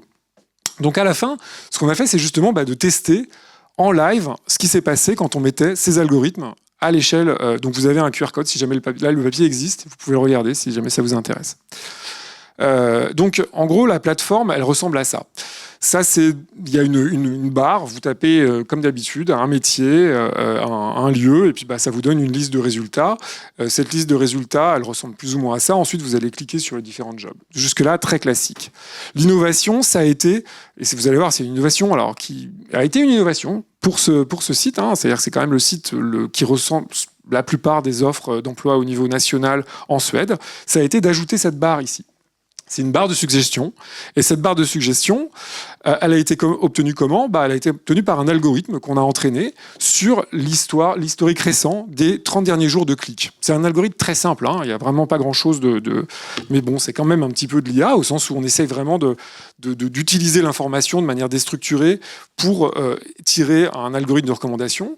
Et donc, on apprend avec cet historique récent de clics, on propose des offres qui sont encore ouvertes, évidemment, qui sont similaires à celles sur lesquelles les gens cliquaient normalement, en évitant quand même, et ça c'est quelque chose qu'on ajoute, des emplois qui sont déjà saturés. Donc les jobs qui ont déjà reçu beaucoup de clics, on les enlève du système de recommandation. Donc ça, c'est l'algorithme qui a généré la petite barre que vous avez vue avant. Comment est-ce qu'on a évalué ça ? On l'a évalué justement en déployant une expérience randomisée. C'est-à-dire que ce qu'on a fait, c'est qu'on a tiré au sort, et là on l'a fait de manière un peu... vous allez voir, il y a plusieurs dimensions. D'abord, on a tiré des individus, donc la moitié de la population, si vous voulez, pouvait potentiellement voir des suggestions, et l'autre moitié, non.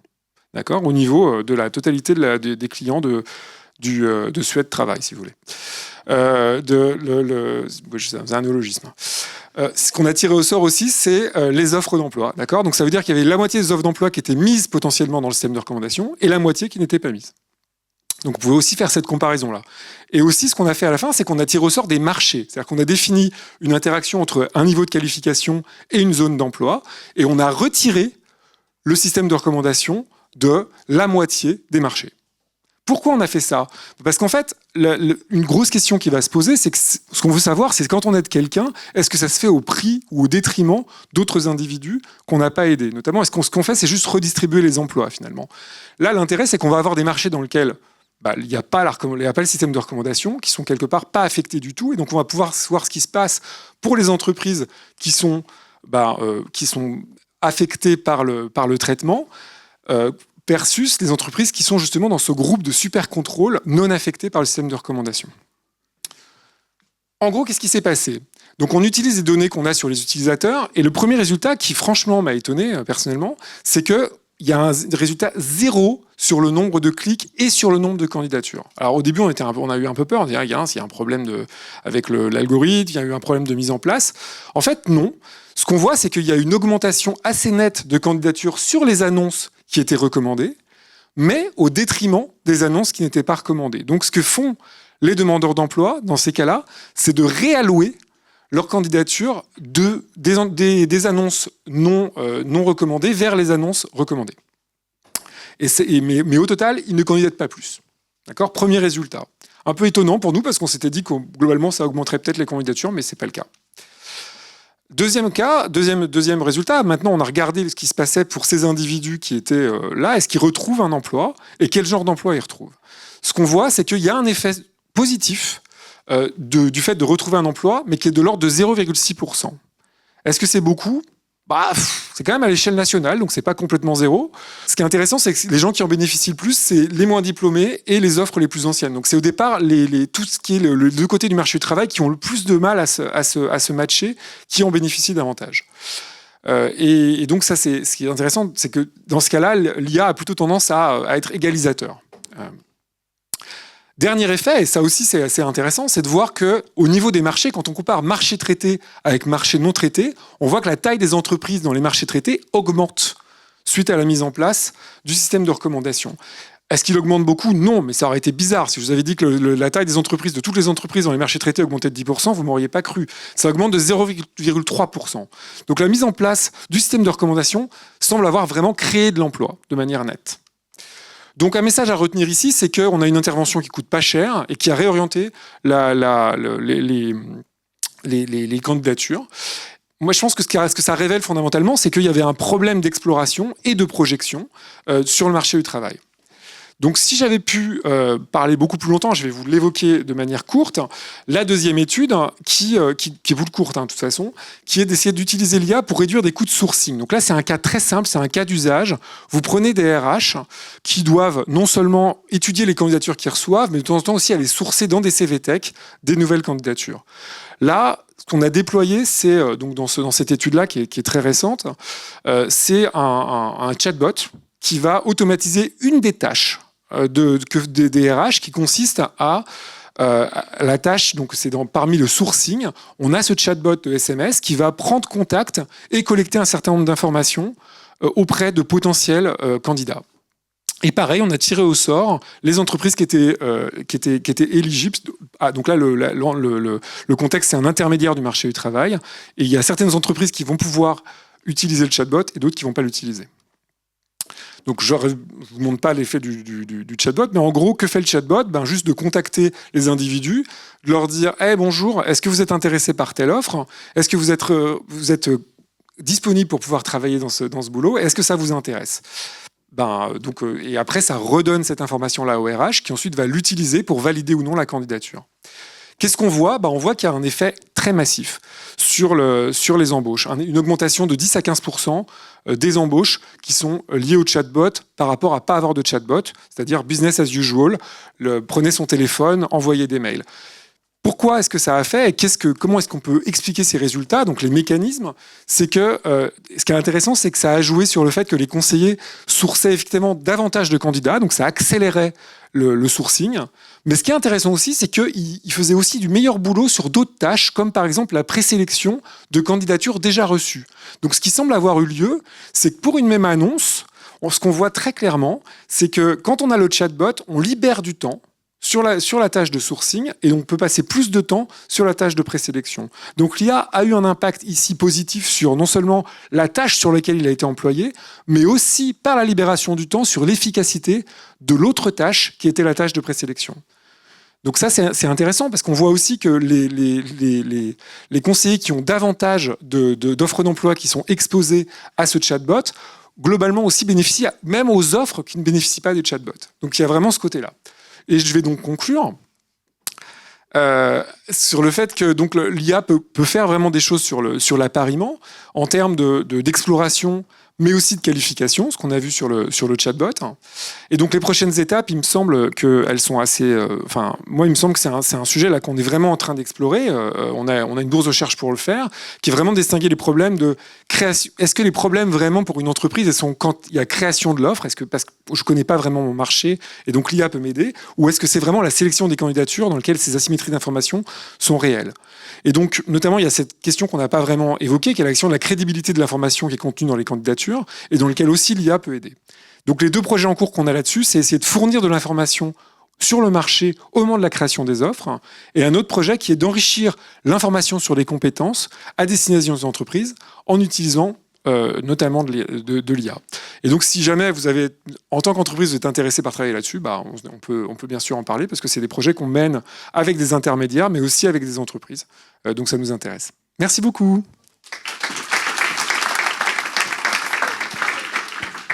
Merci infiniment. Y a-t-il des questions de la salle pour nos 2 économistes? J'ai pas mal de questions sur la première, sur la première étude, ne serait-ce que le côté non éthique parfois de ceux qui n'avaient pas accès, voilà.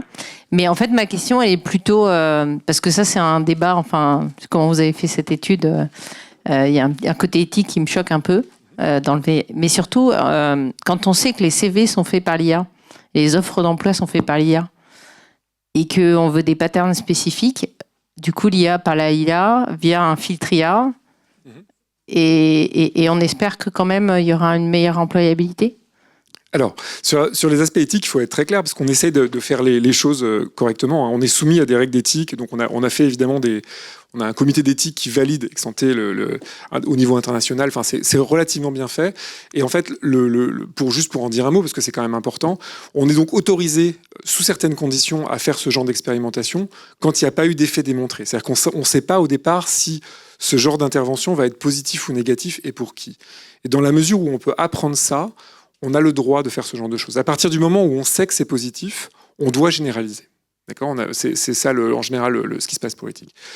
Sur le deuxième point, je pense que c'est ça qui est justement, vous touchez vraiment le nœud, c'est-à-dire qu'il me semble que, en termes de l'IA, notamment sur les questions de recrutement, pose des questions qui sont drastiques et va accélérer les problèmes d'asymétrie d'information. C'est-à-dire que l'accès précisément des signaux qui pouvaient être extraits dans les lettres ou dans les CV, par réuniformité de toutes ces choses-là, va faire que les signaux vont être encore plus difficiles à extraire. Donc la question, c'est comment justement est-ce qu'on peut essayer de pallier ces problèmes-là en allant chercher de nouvelles méthodes de vraiment connaître non seulement au-delà du déclaratif, des compétences réalisées par les personnes. Et je pense que c'est précisément ça les projets. Et c'est pas que forcément que de l'IA. L'IA y participe, mais il y a d'autres formes ça passera aussi par la génération de nouvelles données. Parce que l'IA sans données, elle fait rien. Donc il faudra aussi essayer de générer de nouvelles données, et c'est aussi une partie de ce qu'on fait. Alors peut-être pour complémenter, c'est assez intéressant votre question, parce qu'effectivement, il y a eu un article dans PNAS l'an dernier qui est sorti, qui a montré déjà des effets délétères du recrutement par l'IA, c'est-à-dire que les postulants modifient leur CV en sachant que c'est une IA qui va les lire, et les modifient en enlevant finalement tout ce qui les rend intéressants, sans le savoir. Le côté créatif, le côté je fais du taekwondo, du piano et du violon, tout ça passe à la poubelle pour des espèces de mots-clés dont on espère que l'IA va faire qu'on va passer le cap. Et donc finalement, il y a ces effets pervers qui commencent aussi à être renseignés. Et sinon, par analogie, ta présentation m'a fait penser aussi aux opportunités pour des populations qui ont du mal à postuler ou qui postulent moins volontiers, comme les femmes. Il y a toute une littérature qui montre que les femmes se censurent énormément, n'osent pas. Est-ce que ça, c'est quelque chose que tu regardes, qui t'intéresse? Est-ce que l'IA peut être une solution, justement, pour faire foncer les femmes dans la finance, par exemple, et dans la tech, pour ne pas dire l'évidence? Alors, sur le cas très particulier de la première étude, on a évidemment regardé les effets de genre. Il y a 0 effet de genre. C'est-à-dire qu'en fait, En Suède? Ouais, en Suède. Mais en Suède. Non, mais on trouve En Suède, il y a zéro effet de genre. Alors non, Mais- c'est pas vrai. Il y a beaucoup. Faut En la fait, refaire en justement, France. c'est ça qui est rigolo, c'est quand on regarde précisément comment les femmes et les hommes cherchent sur le marché du travail suédois, y compris, on voit des effets massifs de différence. C'est-à-dire que même les femmes et les hommes qui ont exactement le même profil professionnel retombent au chômage. Et on essaie de regarder quel genre de job elles vont et ils vont candidater. Et on voit des énormes différences. Hein. Donc on très voit que les intéressant. femmes candidatent à des jobs qui sont moins bien payés, même quand ils sont exactement le même profil. Il y Des a jobs encore qui sont des moins bien biais, payés, des jobs qui sont plus près de chez elles, etc. Tout ça, on le retrouve. En dépit de ça, on n'identifie aucun effet différentiel de cette intervention-là sur cette dimension-là. La dimension massive, c'est réellement la qualification. C'est-à-dire que ça semble aider des profils qui finalement n'ont pas une très claire idée de ce qu'ils cherchent ou qui peuvent chercher finalement, ou dans lequel le métier n'est pas vraiment la clé pertinente. Et donc dans ce cas-là, c'est quand on sait ce qu'on est, on a une expertise très précise et le moteur de recherche peut faire du bon boulot. Sur d'autres populations, ça marche pas du tout. Et donc c'est ces populations-là qui sont aidées. D'autres questions pour nos économistes? Oui.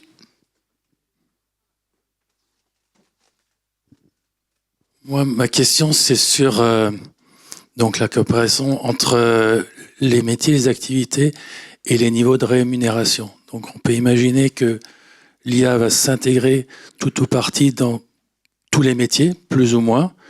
Et est-ce que vous avez des études qui s'intéressent à des changements d'ordre dans les niveaux de rémunération? Donc, aujourd'hui, on peut dire, je prends un exemple, qu'un plombier, exemple connu, gagne plus que quelqu'un qui fait des accounts, comme on dit en français, un comptable.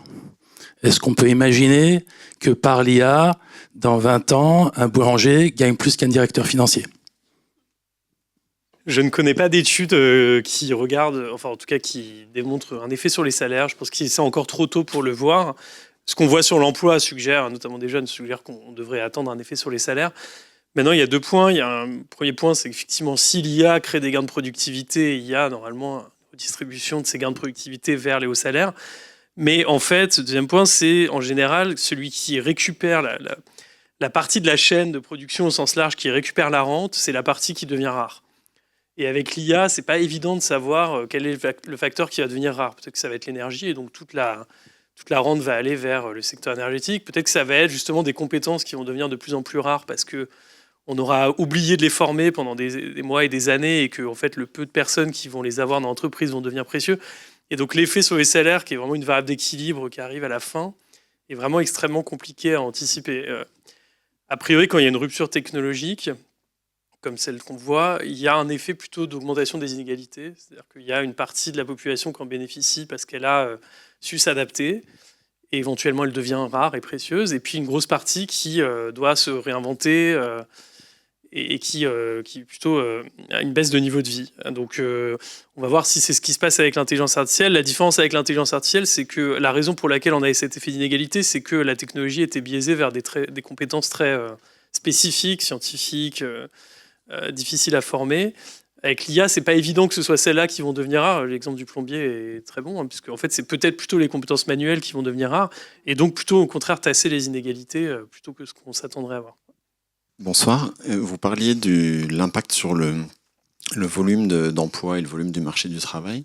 Quand on regarde un petit peu dans l'histoire ce qui s'est passé avec la révolution de l'agriculture, le chemin de fer, l'ordinateur, etc., est-ce que vous ne pensez pas que le problème, c'est pas tellement le volume d'emplois qui va réduire, mais plutôt la valeur qui est liée aux emplois existants? Je m'explique. Aujourd'hui, un comptable, c'est payé, je sais pas, 60 000 € à l'année. Avec l'IA, en fait, la valeur de ce qu'était un comptable n'existe plus. Donc le métier de comptable est toujours nécessaire, parce qu'il faudra toujours quelqu'un pour vérifier ce que fait l'IA.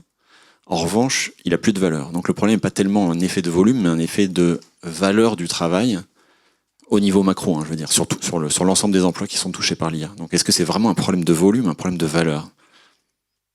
Je pense que l'exemple des comptables est un peu spécial, puisque c'est un métier, d'ailleurs, qui était tout en haut dans mon graphique, et qui est très, je ne vais pas dire menacé, parce que comme vous, je pense que c'est un métier qui va se transformer et qui va rester, on aura toujours besoin de comptables, mais quand même très fortement bousculé par l'IA. Mais dans la plupart, les majorités des autres métiers que j'ai indiqués, en fait, l'IA va va clairement changer la façon dont on travaille et les tâches qu'on fera plus, des tâches sur lesquelles on va passer plus de temps. Et en fait, en général, quand vous regardez le détail des tâches, et même si on manque d'éléments qui viennent du travailleur lui-même, il y a énormément de tâches que vous faites vite parce que vous n'avez pas le temps de les faire en passant plus de temps. Mais si l'IA vous libère du temps sur le reste des tâches, en fait, vous allez passer plus de temps sur les tâches cœur, qui sont d'ailleurs celles où on pense que vous accordez le plus de sens, en tout cas pour les métiers, une majorité de métiers. Donc le volume va rester le même, ou on peut penser qu'il va rester le même. La valeur, elle peut changer, mais plutôt positivement, si on arrête de passer 30 minutes ou 1 heure par jour à répondre à des mails, qu'en fait une IA le fait pour nous, et pendant ce temps-là, on peut aller améliorer son modèle, son article, etc. À chaque fois qu'il y a des gains de productivité, c'est un problème qui se pose, parce que vous pouvez les transformer en baisse de temps de travail, en augmentation de valeur, et en fait, c'est des choix qui se posent dans l'entreprise. Je vous propose de passer à notre dernière présentation. N'oubliez pas que nous avons le cocktail durant lequel vous pourrez assonner nos économistes de questions. Et j'ai le plaisir, très grand plaisir, d'accueillir notre dernière intervenante ce soir, Émilie Corchia. Alors nous sommes à Station F, donc nous avons tenu à clore l'événement avec l'optimisme et l'entrepreneuriat. Émilie, tu as fondé My Job Glasses il y a plus de 10 ans et tu remportes tous les prix.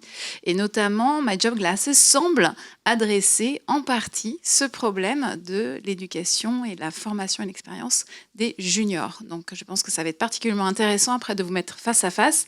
Émilie, tu as 15 minutes. Bienvenue à iParis. Merci. Donc bonjour à tous. Moi, je ne vais pas vous parler d'IA dans un premier temps et je vais même vous parler d'un projet anti-IA. Donc vous allez voir, et à la fin qui va pourtant utiliser de l'IA. Donc il y a 10 ans, on est parti d'un constat. 2 constats. Le premier, c'est que l'orientation, c'est sans doute le sujet qui n'a pas changé depuis ma grand-mère et peut-être même mon arrière-grand-mère. Donc c'est un sujet à avoir en tête. Mais il y a un vrai constat sociétal qui est intéressant. Aujourd'hui, en fonction de qui sont vos parents, quelles sont vos études, où vous vivez sur le territoire, si vous êtes un homme ou une femme, vous n'avez pas les mêmes opportunités professionnelles. On peut dire tout ce qu'on veut, ça n'a pas changé, ça ne changera pas si on ne fait rien. Aujourd'hui, en France et dans le monde, il y a des compétences qui sont manquantes et qui nous font perdre des points de PIB. Si on ne fait rien, dans 10 ans, ça ne changera pas. Donc moi, il y a 10 ans, on s'est lancé dans un projet un peu fou, où on s'est dit comment on fait pour changer les choses qui n'ont pas changé depuis des décennies. Et on est parti du principe que si on n'a pas les mêmes opportunités, c'est parce qu'on n'a pas le même accès à l'information. C'est parce qu'en fait, si votre père est militaire, vous avez beaucoup plus de chances d'être militaire que si vous n'avez pas de militaire dans votre famille. Et ça marche pour les ouvriers et ça marche pour les chefs d'entreprise. S'il n'y a pas de femmes dans un domaine, c'est pas en claquant des doigts qu'il y en aura demain. Donc comment on fait pour changer les choses ? On a eu l'idée du digital. Le digital, ça peut être un endroit qui va réunir un maximum de professionnels qui sont les mieux placés finalement pour expliquer ce que sont leurs métiers et, pourquoi pas, aider à créer des vocations. Si je ne sais pas ce qu'est un métier militaire, parce que je n'ai pas autour de moi de militaires qui vont m'expliquer ce que c'est, il y a 0 chance que je rentre dans nos armées. Si par contre j'ai l'opportunité d'aller rencontrer des militaires alors qu'ils n'étaient pas dans mon cercle proche, je vais pouvoir parler avec eux et je vais pouvoir me dire pourquoi pas. Et donc du coup c'est comme ça qu'on a eu l'idée de créer cette plateforme digitale qui aujourd'hui a 82 000 professionnels de tous les métiers, tous les secteurs d'activité présents en France et dans 130 pays, avec cette idée de redonner de l'égalité des chances et permettre à tout le monde de trouver sa voie. Le but, 82 000 bénévoles qui donnent chacun 1 heure, 2 heures de leur temps chaque mois pour rencontrer des personnes différentes et partager leur expérience. On a commencé avec des jeunes, puisque un chiffre qui nous a inquiétés, un chiffre officiel de la DARES, 46% des jeunes quittent leur premier emploi dans la première année. 46% des jeunes quittent leur premier emploi dans la première année. Et quand on est recruteur, ça fait mal de recruter un jeune, puisque vous avez une chance sur 2 qu'il parte à la fin. Pourquoi ? Parce qu'il y a un trop grand décalage entre ses attentes et la réalité du marché du travail. J'ai répondu à une offre. Aujourd'hui, c'est même encore plus simple. Je clique sur un bouton, on verra bien si on me rappelle. Et en fait, je découvre le métier quand j'arrive dans l'entreprise. Une fois sur deux, ça ne me plaît pas, je pars. Comment on fait pour changer les choses? On va créer des moments qui n'existaient pas pendant qu'ils sont à l'école pour créer une relation entre ces jeunes et l'entreprise et faire en sorte que la première fois où on se rencontre, c'est pas pendant l'entretien de recrutement. C'est avant, en amont, quand il n'y a rien à gagner et quand on peut poser des questions qu'on n'oserait peut-être pas poser après et en allant parler directement à l'opérationnel et pas au RH qui est incapable de vous parler de tous les métiers de son entreprise. Il ne les connaît pas, il ne les vit pas, lui-même a des clichés parfois. 82 000 professionnels de tous les métiers, tous les secteurs, qui, en une demi-heure, 1 heure, vont vous expliquer concrètement ce qu'ils font. 82 000 professionnels qui vont vous dire « Tiens, j'ai envie d'être mécanicien. La seule chose que je connais de la mécanique, c'est forcément mécanicien, c'est sur une voiture. J'arrive sur la plateforme, je tape mécanicien, et on va me parler, certes, du mécanicien qui est chez Speedy, en bas de chez moi, mais également de celui qui est mécanicien nucléaire sur le Charles de Gaulle, dans la Marine nationale, et de celui qui est mécanicien chez Dassault, et qui travaille sur des énormes avions. Ça, j'y avais pas pensé. Je savais même pas que ça existait, et je ne serais jamais allée dans ces métiers et dans ces entreprises si on m'avait pas, à un moment donné, ouvert une opportunité. On a commencé par les jeunes. Aujourd'hui, on est dès la 5e, parce que c'est à l'école qu'il faut aller commencer à parler des métiers. C'est à l'école qu'on a besoin de femmes dans les métiers dont on ne les voit pas assez pour aller dire « Hey, ingénieur, c'est possible pour toi aussi ». Et donc aujourd'hui, on est la plateforme du plan Filles et Maths qui a été lancée par Elisabeth Borne et qui est la plateforme du ministère de l'Éducation nationale. On a lancé un partenariat avec le MEDEF, sous le haut patronage de l'Éducation nationale aussi, qui s'appelle CODEF, et qui a aussi vocation, au-delà des femmes scientifiques, de mettre en avant les femmes dans les métiers techniques, parce qu'on a aussi besoin de femmes mécaniciennes et qui font tous ces métiers. On continue tout au long du système scolaire, jusqu'à la sortie et l'arrivée sur le marché du travail, et on accompagne aussi les demandeurs d'emploi, les personnes en reconversion, nos seniors, puisqu'on a un gros enjeu aussi senior dans notre pays, avec l'idée que c'est pas parce que j'ai choisi un premier métier que ce sera forcément mon métier demain. Et donc aujourd'hui, vous avez un nombre incroyable de projets de reconversion qui ne fonctionnent pas. Pourquoi ? Parce que l'idée que j'en avais dans la tête est très différente de la réalité. Combien de personnes ont voulu lancer des studios de yoga parce qu'ils aimaient bien faire du yoga sans comprendre concrètement qu'est-ce que c'était que de le faire ? Combien de personnes se sont dit au moment du Covid, je vais aller vivre ailleurs, en province, parce que j'ai passé 2 mois pendant le confinement et que c'était sympa, et se sont rendus compte que c'était pas du tout ce qu'il fallait faire. En allant parler avec des gens qui sont passés par là avant, en posant des questions, en s'intéressant, en comprenant les risques de ce qu'on veut faire, ça ouvre des portes ou ça enferme, mais ça permet d'éviter de se rendre compte trop tard que ça ne correspondait pas à ce que vous voulez. On a été lauréat de la première promotion French Tech 2030, donc on a fait partie des 120 entreprises qui ont été mises en avant par l'État et que l'État a accéléré parce que justement il y avait un fort impact sociétal et qu'il fallait aller plus loin. On a également été lauréat d'un prix dans le cadre de France 2030 pour la réindustrialisation du pays. L'actuel ministre des Finances que j'avais rencontré il y a quelques années m'a demandé si j'étais capable de rendre sexy l'industrie. Je pense que comme ça, l'industrie, ça fait rêver personne. Mais pourquoi ? Parce qu'on ne connaît pas l'industrie. Qui est allé dans une usine ? Qui sait concrètement comment ça marche ? Trop peu de monde. Mais c'est bien.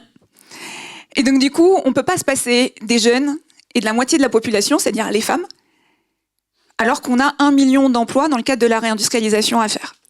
Mais si on reste basé sur Zola et quelques clichés qu'on peut avoir, ça ne marchera pas.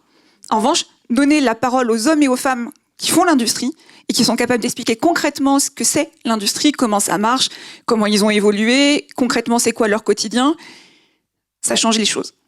Et donc aujourd'hui, on a des ambassadeurs, 1000 dans la filière aéro, 1000 dans la filière de l'agriculture et de l'agroalimentaire, parce que l'agriculture, 50% de nos agriculteurs partent à la retraite.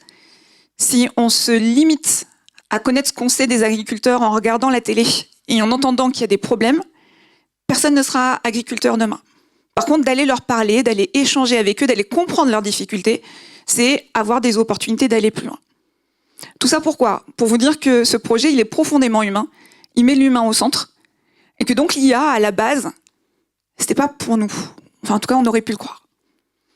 Moi, j'ai des clients qui m'appellent en me disant « Émilie, j'en ai marre de tous ces systèmes automatisés qui m'amènent des personnes qui sont pas les bonnes. Je veux mettre mes collaborateurs au centre et je remets l'humain au centre. » Et ce que j'aime chez MyJobLessis, c'est justement en fait qu'on explique ce qui se passe derrière et on remet l'humain au centre. Deuxième sujet pour moi avec l'IA, moi qui me bats pour que les jeunes filles aillent dans des métiers qui soient des métiers où on ne les voit pas, c'est pour leur montrer que tout est possible. Je vais dans les classes et je dis à toutes les jeunes filles, il n'y a pas un métier que vous ne puissiez pas faire. Ou en tout cas, pas parce que vous êtes une fille. Le sujet que j'ai avec l'IA, c'est qu'aujourd'hui, si vous automatisez tout, on ne changera rien. Pourquoi ? Parce qu'une jeune fille ne va jamais vous dire « oui, je veux manager, ouais, c'est pour moi ». Toutes les questions que vous allez lui poser, elle va vous dire non. Et donc, on va reproduire des schémas. Et donc, du coup, je dis, et je suis pas mal auditionnée en ce moment sur ces sujets-là, attention aux biais, attention de penser à ces jeunes filles, à ces jeunes en général qui se connaissent pas, et encore plus à ces jeunes filles, pour pas tout catégoriser, parce que le risque, c'est de remettre les gens dans des cases et que ça n'aille pas plus loin. Et puis, on s'est dit, on peut quand même pas passer à côté de l'IA. C'est dommage. C'est l'avenir. Mais mettre de l'IA pour mettre de l'IA, c'était pas question. Et donc on s'est dit, comment on peut faire ? Et en même temps, on a eu des profs qui sont venus nous voir en nous disant, s'il vous plaît, surtout ne mettez pas d'IA. Pourquoi ? Parce que dans notre outil, à un moment donné, le jeune doit aller rencontrer un professionnel et donc du coup doit lui écrire un message. Et donc la plateforme accompagne le jeune en lui disant, présente-toi, explique où tu en es dans ton parcours, explique pourquoi sur les 82 000 professionnels, c'est celui-là que tu vas solliciter, demande un rendez-vous, formule de politesse. Et les profs sont venus nous voir en nous disant, si vous mettez de l'IA, ça va être encore des copier-coller et ça va être encore des choses que les jeunes n'auront pas fait, alors que votre outil les aide à écrire. Il y a peu d'endroits où on leur apprend à écrire. Et donc aujourd'hui, on a fait le choix, qui est parfois contesté, et j'ai quelques personnes dans mes équipes qui viennent me voir, sur MyJobLessis, vous ne pouvez pas faire de copier-coller. C'est-à-dire qu'à cet endroit-là, vous devez écrire. Donc vous pouvez faire idée d'une IA, mais à la fin, il faudra recopier. Donc bon, au moins, ça les aide. Mais si on met de côté le côté fun du truc, comment on met de l'IA ? Comment on va plus loin ? Qu'est-ce qu'on fait ? Et donc on a réfléchi, et comme on aime les challenges chez MyJobLessis, on s'est dit, non seulement on va mettre de l'IA, mais en plus on va aller gagner un concours d'innovation IA, qui est le plus élevé chez BPI France, qui s'appelle IDEMO. Donc on est très fiers d'avoir été lauréat en 2025, avec un projet. Sur MyJobLessis, aujourd'hui, vous avez énormément d'échanges qui se font en visioconférence. Aujourd'hui, si j'échange avec vous et que vous m'expliquez votre métier, c'est génial. On a fait 1 million d'échanges sur la plateforme, on a été très fiers de fêter ce chiffre. Mais finalement, vous m'avez aidé moi. Et demain, vous allez peut-être donner une deuxième heure, vous allez aider quelqu'un d'autre, et ainsi de suite. Mais c'est pas extensible. On a eu l'idée de créer, c'est en cours, la première médiathèque de contenu d'orientation autogénéré par les utilisateurs. Ça veut dire que la visio qu'on va avoir ensemble, si on est d'accord tous les deux, à la fin, elle va permettre de créer des toutes petites vidéos qui vont reprendre une partie spécifique de l'échange et qui vont me permettre demain, d'avoir accès à la minute 30 qui m'intéresse et pas à l'heure de visio, mais de faire une recherche différente. Et si j'ai aucune idée de ce que je veux faire, eh ben demain, je vais pouvoir taper métier qui permet de voyager. Et toutes les personnes qui auront parlé de voyage, de déplacement, etc., vont pouvoir ressortir et vont pouvoir me permettre d'ouvrir des opportunités. Deuxième sujet, et ça c'est avec l'État qu'on le fait, on a énormément d'informations sur MyJobLessis. Sur les attentes des jeunes, les retours à l'issue des rendez-vous, ce que font les professionnels, etc. Demain, grâce à l'IA, on va pouvoir savoir tout ce qui à quoi servent les rendez-vous, comment ça se passe, et quels sont les éléments, etc. Et donc on est en train de travailler pour faire des rapports en lien avec les sujets d'orientation, pour accompagner l'État, ministère de l'Éducation nationale, France Travail, etc., sur les gros enjeux liés justement à l'orientation, à l'emploi, les éléments qui nous permettent de voir un petit peu comment sera demain et de pouvoir accompagner ces éléments-là. Donc, pas mettre de l'IA pour mettre de l'IA, mais venir augmenter la valeur de notre produit, venir augmenter l'impact sur la société qu'on peut avoir dans le cadre des échanges qui sont faits sur la plateforme, au travers de l'IA, qui va nous permettre de décupler l'impact, de toucher encore plus de monde et d'aller encore plus loin que ce qui est fait aujourd'hui. Merci.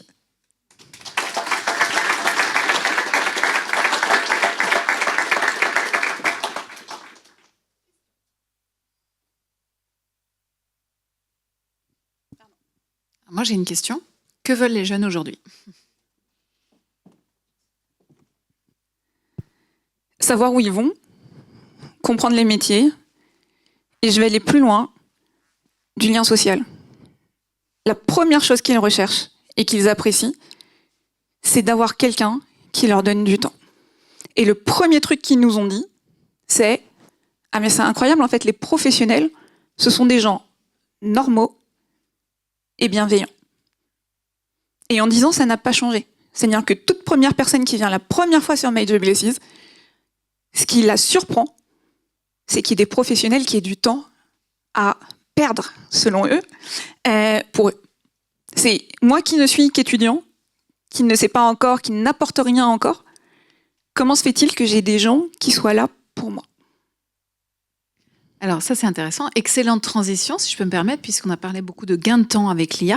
Donc s'il y a des gens qui ont du temps à perdre et que les gens sont en recherche de liens, ça peut être une issue possible. Je vais inviter Roland et Antonin à rejoindre Émilie sur scène et à prendre place pour un échange avec la salle également. Et puis on va lancer avec une question qui est venue un peu plus tôt et qui effectivement, il y a une certaine asymétrie. Alors rapprochez-vous, n'hésitez pas. Je pense qu'on a assez vu le slide comme ça. Une question peut-être qui est venue et qui est justement ce paradoxe qui est d'un côté Émilie qui tente d'aider les jeunes à trouver plus facilement leur voie, de l'autre Antonin que j'ai vu dans une autre présentation dans laquelle tu parlais justement et tu as montré encore ce papier où on voit le job des juniors qui disparaît. Alors, j'ai entendu tout à l'heure qu'il était difficile de répondre à cette question. Est-ce que entre vous, vous voyez des opportunités de confronter ce paradoxe qui est finalement comment est-ce qu'on va essayer aider les jeunes à se former, à acquérir suffisamment d'expérience pour être valorisés, alors peut-être pas à court terme, mais au moins à moyen terme sur le marché? Peut-être juste commencer par dire que pour moi, c'est l'opportunité aussi de remettre en avant les filières manuelles et les voies professionnelles. Si moi, j'interviens au collège, et c'est très important pour moi d'aller dès le collège, c'est parce qu'en fait, les voies professionnelles ont été totalement oubliées. Et ça, on a tous une part de responsabilité. Si vous avez des enfants, dites-vous, est-ce que vous aimeriez que vos enfants aillent en filière professionnelle? Et en fait, ça a changé. Aujourd'hui, les filières professionnelles sont des filières d'excellence. Il y a énormément d'initiatives comme les WorldSkills, etc., qui sont créées autour de ça. Mais aujourd'hui, quand vous parlez à des grandes entreprises, ils vont vous dire que là où ils ont plus de mal et le plus de besoins, c'est sur ces métiers-là. C'est sur la maintenance, c'est sur les métiers de la mécanique, etc., etc. Donc, on a mis de côté très vite tous ces métiers-là. Mais j'aime bien provoquer en disant ça. Quand vous sortez avec un CAP chaudronnerie, vous avez le même salaire qu'en sortie d'HEC. Il faut bien l'avoir en tête. Alors après, c'est pas la même courbe d'évolution, je suis d'accord. Mais si on disait à nos gamins dans les classes, en 5e ou en 4e, quand ils ont du mal, qu'en fait avec un CAP chaudronnerie, il n'y a pas France Travail à la fin de la ligne, vous avez un job quand vous êtes en formation et vous avez le même salaire qu'en sortie d'HEC, on aurait peut-être moins de problématiques de recrutement sur ces métiers-là. Et c'est des métiers qui ont moins l'IA, pour répondre à ta question. Donc, je pense que c'est aussi une opportunité de revaloriser certains métiers. Et il y a tout un travail aussi du gouvernement qui a été fait il n'y a pas longtemps sur flécher mieux les voies de sortie. Et donc expliquer aux jeunes quelles sont les portes qu'il faut prendre pour avoir le plus d'opportunités d'emploi. Ça fait aussi partie des éléments. Je suis désolée, je titille un peu, mais c'est des sujets importants dont nos entreprises ont réellement besoin et sur lesquels on ne parle pas assez. Et pour lesquels on a besoin aussi de changer totalement la perception à la fois des jeunes, à la fois des profs et des parents. Alors que pensez-vous, Roland et Antonin, de ce titillement ?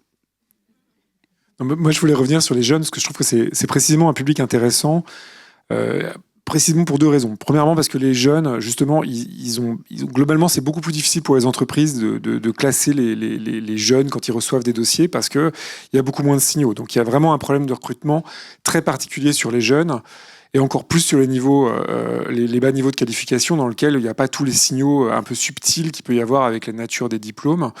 Donc, ce qu'on voit, nous, du point de vue de la difficulté de recrutement des entreprises, et c'est vrai qu'il existe sur un certain nombre de métiers infra-bac, c'est pas que les entreprises veulent recruter tout le monde, c'est que les entreprises veulent recruter les bonnes personnes, et c'est très difficile, surtout sur les jeunes, de trouver qui a les bonnes compétences. Et en ça, il faut bien dire que l'IA est justement le côté un peu, l'uniformisation des CV a pas du tout aidé. Et donc, du coup, la question, c'est comment on se réarme aujourd'hui. Et c'était un peu le propos que j'essaie de voir. C'est quelles sont les solutions qu'on peut proposer aujourd'hui, qu'elles soient basées sur l'IA ou pas, pour permettre de retrouver du contenu exploitable pour les entreprises dans les questions de recrutement.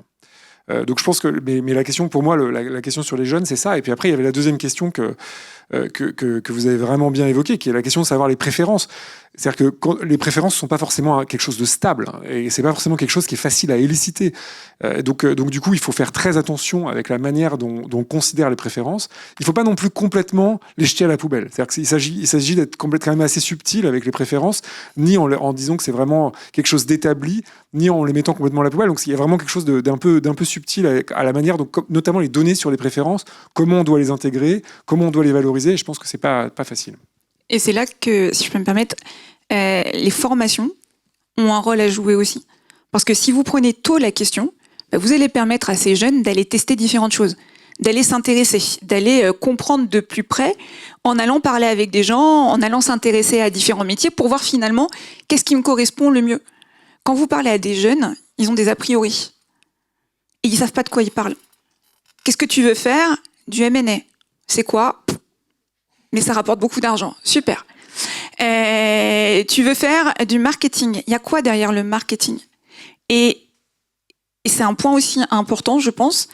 Il y a à la fois un sujet de métier, mais il y a aussi un sujet d'environnement. Travailler chez AXA et travailler dans une start-up, c'est pas la même chose, même si vous avez le même métier. Et donc, du coup, c'est tous ces éléments-là aussi qui vont faire votre adéquation ou pas à un poste. Et ça, c'est aussi des éléments qu'il faut pouvoir à un moment donné prendre en compte dans le choix que vous allez faire. Antonin ?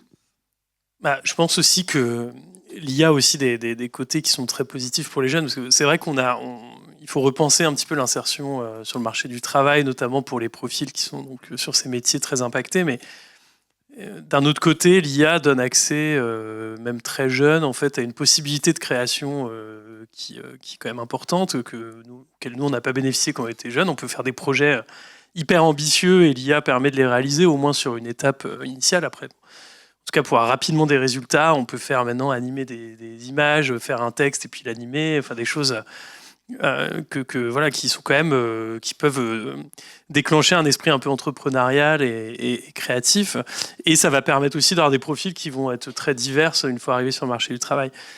Et ça, c'est la première chose. La deuxième chose, c'est que l'IA vous permet aussi de vous former vous-même, ou en tout cas d'être en complément d'une formation. Il y a quelque chose qui est très net quand on enseigne, c'est qu'il y a beaucoup d'étudiants qui ne veulent pas reconnaître ou qui ne veulent pas dire qu'ils sont en difficulté parce qu'ils ont honte ou qu'il y a des préjugés, ils ne veulent pas poser de questions. Et l'IA permet de répondre à des questions même complètement très simples qu'on ne devrait pas se poser quand on est bac plus X, mais qu'on peut se poser parfois. Et l'IA ne va pas vous juger, elle va vous répondre très gentiment. Et puis ça permet de rattraper et de peut-être finalement de se former un petit peu en complément de la formation du professeur. Et enfin, sur l'autre côté du spectre de qualification, on va dire sur les personnes qui sont sur de qualification, sur ceux qui sont des métiers manuels que vous avez très bien présentés, il y a quelque chose aussi qui ressort beaucoup des enquêtes, c'est que la demande en compétences, elle est aussi beaucoup sur les compétences non cognitives, les compétences sociales, soft skills, de fiabilité, etc., qui sont des choses qu'on forme assez peu dans le cursus d'éducation standard, mais beaucoup plus dans les activités qu'on développe à côté. Et donc là, on a aussi à nouveau... si on veut avoir une utilisation et un usage positif de l'IA, la possibilité, peut-être pas de développer des compétences sociales, mais au moins de développer une forme de créativité sur laquelle avant on était potentiellement bridé parce que par manque de moyens ou manque d'ambition. Juste, peut-être aussi, je pense que c'est essentiel de former les jeunes à l'IA. Et on ne le dit pas assez. Et en fait, en gros, beaucoup de retours qu'on peut avoir, c'est que c'est pas inné. C'est-à-dire que c'est parce que vous allez recruter un jeune qui sait utiliser les outils IA. Pourtant, si vous avez formé un jeune à utiliser les outils IA, là, il peut faire aussi la différence et montrer la différence quand il va arriver dans l'entreprise avec un travail augmenté, entre guillemets, et des capacités à, pourquoi pas aussi, former le reste de l'entreprise et participer à ces éléments-là. Et ça aussi, c'est des éléments qui méritent d'être mis en avant parce que quelqu'un qui sait très bien faire des prompts, qui sait utiliser les outils de son temps, c'est aussi quelque chose qui peut faire la différence lors d'un entretien et lors d'un recrutement. Et on fait souvent le lien, un jeune sait forcément utiliser l'IA, c'est faux. Alors on peut aussi croiser ça avec ce qu'on sait en social sciences, c'est-à-dire finalement apprendre grâce à l'IA à se connaître. Il y a notamment une Michigan Value Survey qui, en 10 questions sur les valeurs fondamentales qui vous animent, est capable de prédire beaucoup de choses dans la vie et notamment dans quelle profession vous allez vous épanouir.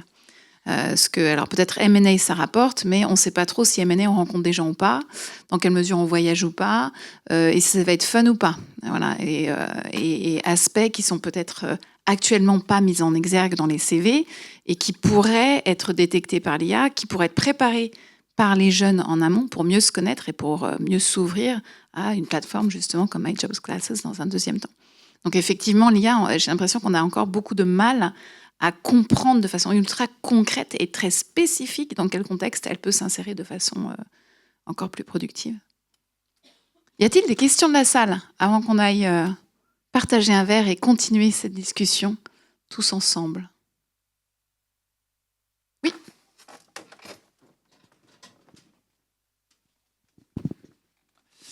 Alors, moi j'ai une question, deux questions en une. Une qui n'est pas trop IA, c'est sur le côté... alors moi je suis totalement biaisé, un fruit de l'éducation française, biaisé sur les jobs techniques.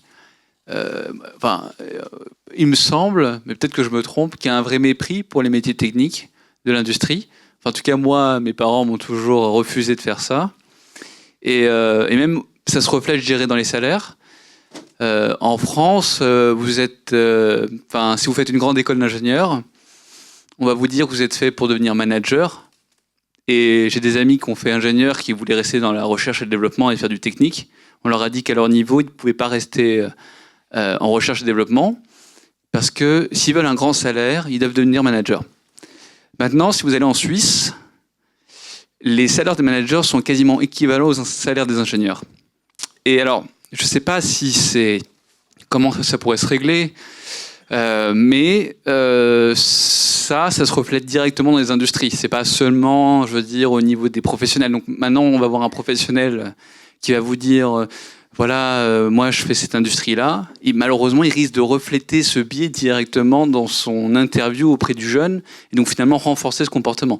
Si par exemple M&A, où on va gagner un gros salaire, on va lui poser la question, alors oui, comment ça se passe? Effectivement, c'est très dur, mais par contre, je me fais beaucoup de thunes. Et l'autre qui va faire l'industrie va vous dire, oui, c'est super, mais par contre, c'est vrai que j'ai du mal à finir, de terminer à la fin du mois. Donc, c'est pas très motivant.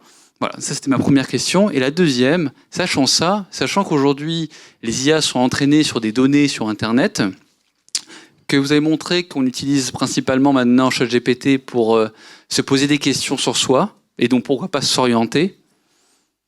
Alors, est-ce qu'on risque pas d'avoir un biais justement qui pourrait être renforcé à travers l'IA en passant pas justement par des plateformes comme Majob, mais plutôt directement se poser des questions avec ChatGPT, et donc finalement on n'arrivera pas à régler le problème. Voilà. Alors, tout ce que vous avez dit est vrai. Et je pense qu'il y a deux choses qui ont évolué quand même. Un, c'est qu'on commence à avoir des jeunes très diplômés qui disent qu'ils n'ont plus envie d'être manager. Et ça, c'est une vraie tendance dans les entreprises. C'est-à-dire, j'ai vu ce que c'était être manager, et si vous me passez l'expression, les emmerdes, j'en veux pas. Le travail en plus qui justifie pas, selon moi, l'écart de salaire, etc. Je vais rester dans mon poste d'opérationnel. Je vais me spécialiser dans mon poste d'opérationnel. J'ai ma vie à côté qui est importante pour moi. Et donc, du coup, je vais pas aller sur le management. Donc, il y a ça. Les jeunes qui vont voir les professionnels sur My Job Glasses, ils posent beaucoup de questions. Ils posent la question du salaire. Ils posent la question vie pro, vie perso. Ils posent la question des impacts des nouvelles technologies, de l'écologie, etc., etc. Et en fait, l'idée n'est pas de dire... Et moi, c'est extrêmement important, c'est ce qu'on dit aussi aux ambassadeurs qui viennent sur la plateforme quand on les forme. Vous n'êtes pas là pour dire à quelqu'un si ça va lui plaire, il va réussir, c'est fait pour lui. Vous êtes là pour faire du miroir. Donc, vous parlez de vous. Vous parlez de ce qui est important pour vous, ce que ça vous a apporté à vous, les erreurs que vous avez faites à vous, enfin, ce que vous avez fait de vous, pardon, comment vous referez les choses vous, etc., etc. Et c'est au travers de vos réponses que le jeune ou le moins jeune va trouver ce qui lui correspond ou ne lui correspond pas. Mais ce qu'on essaye de dire aussi, c'est qu'il n'y a pas, heureusement,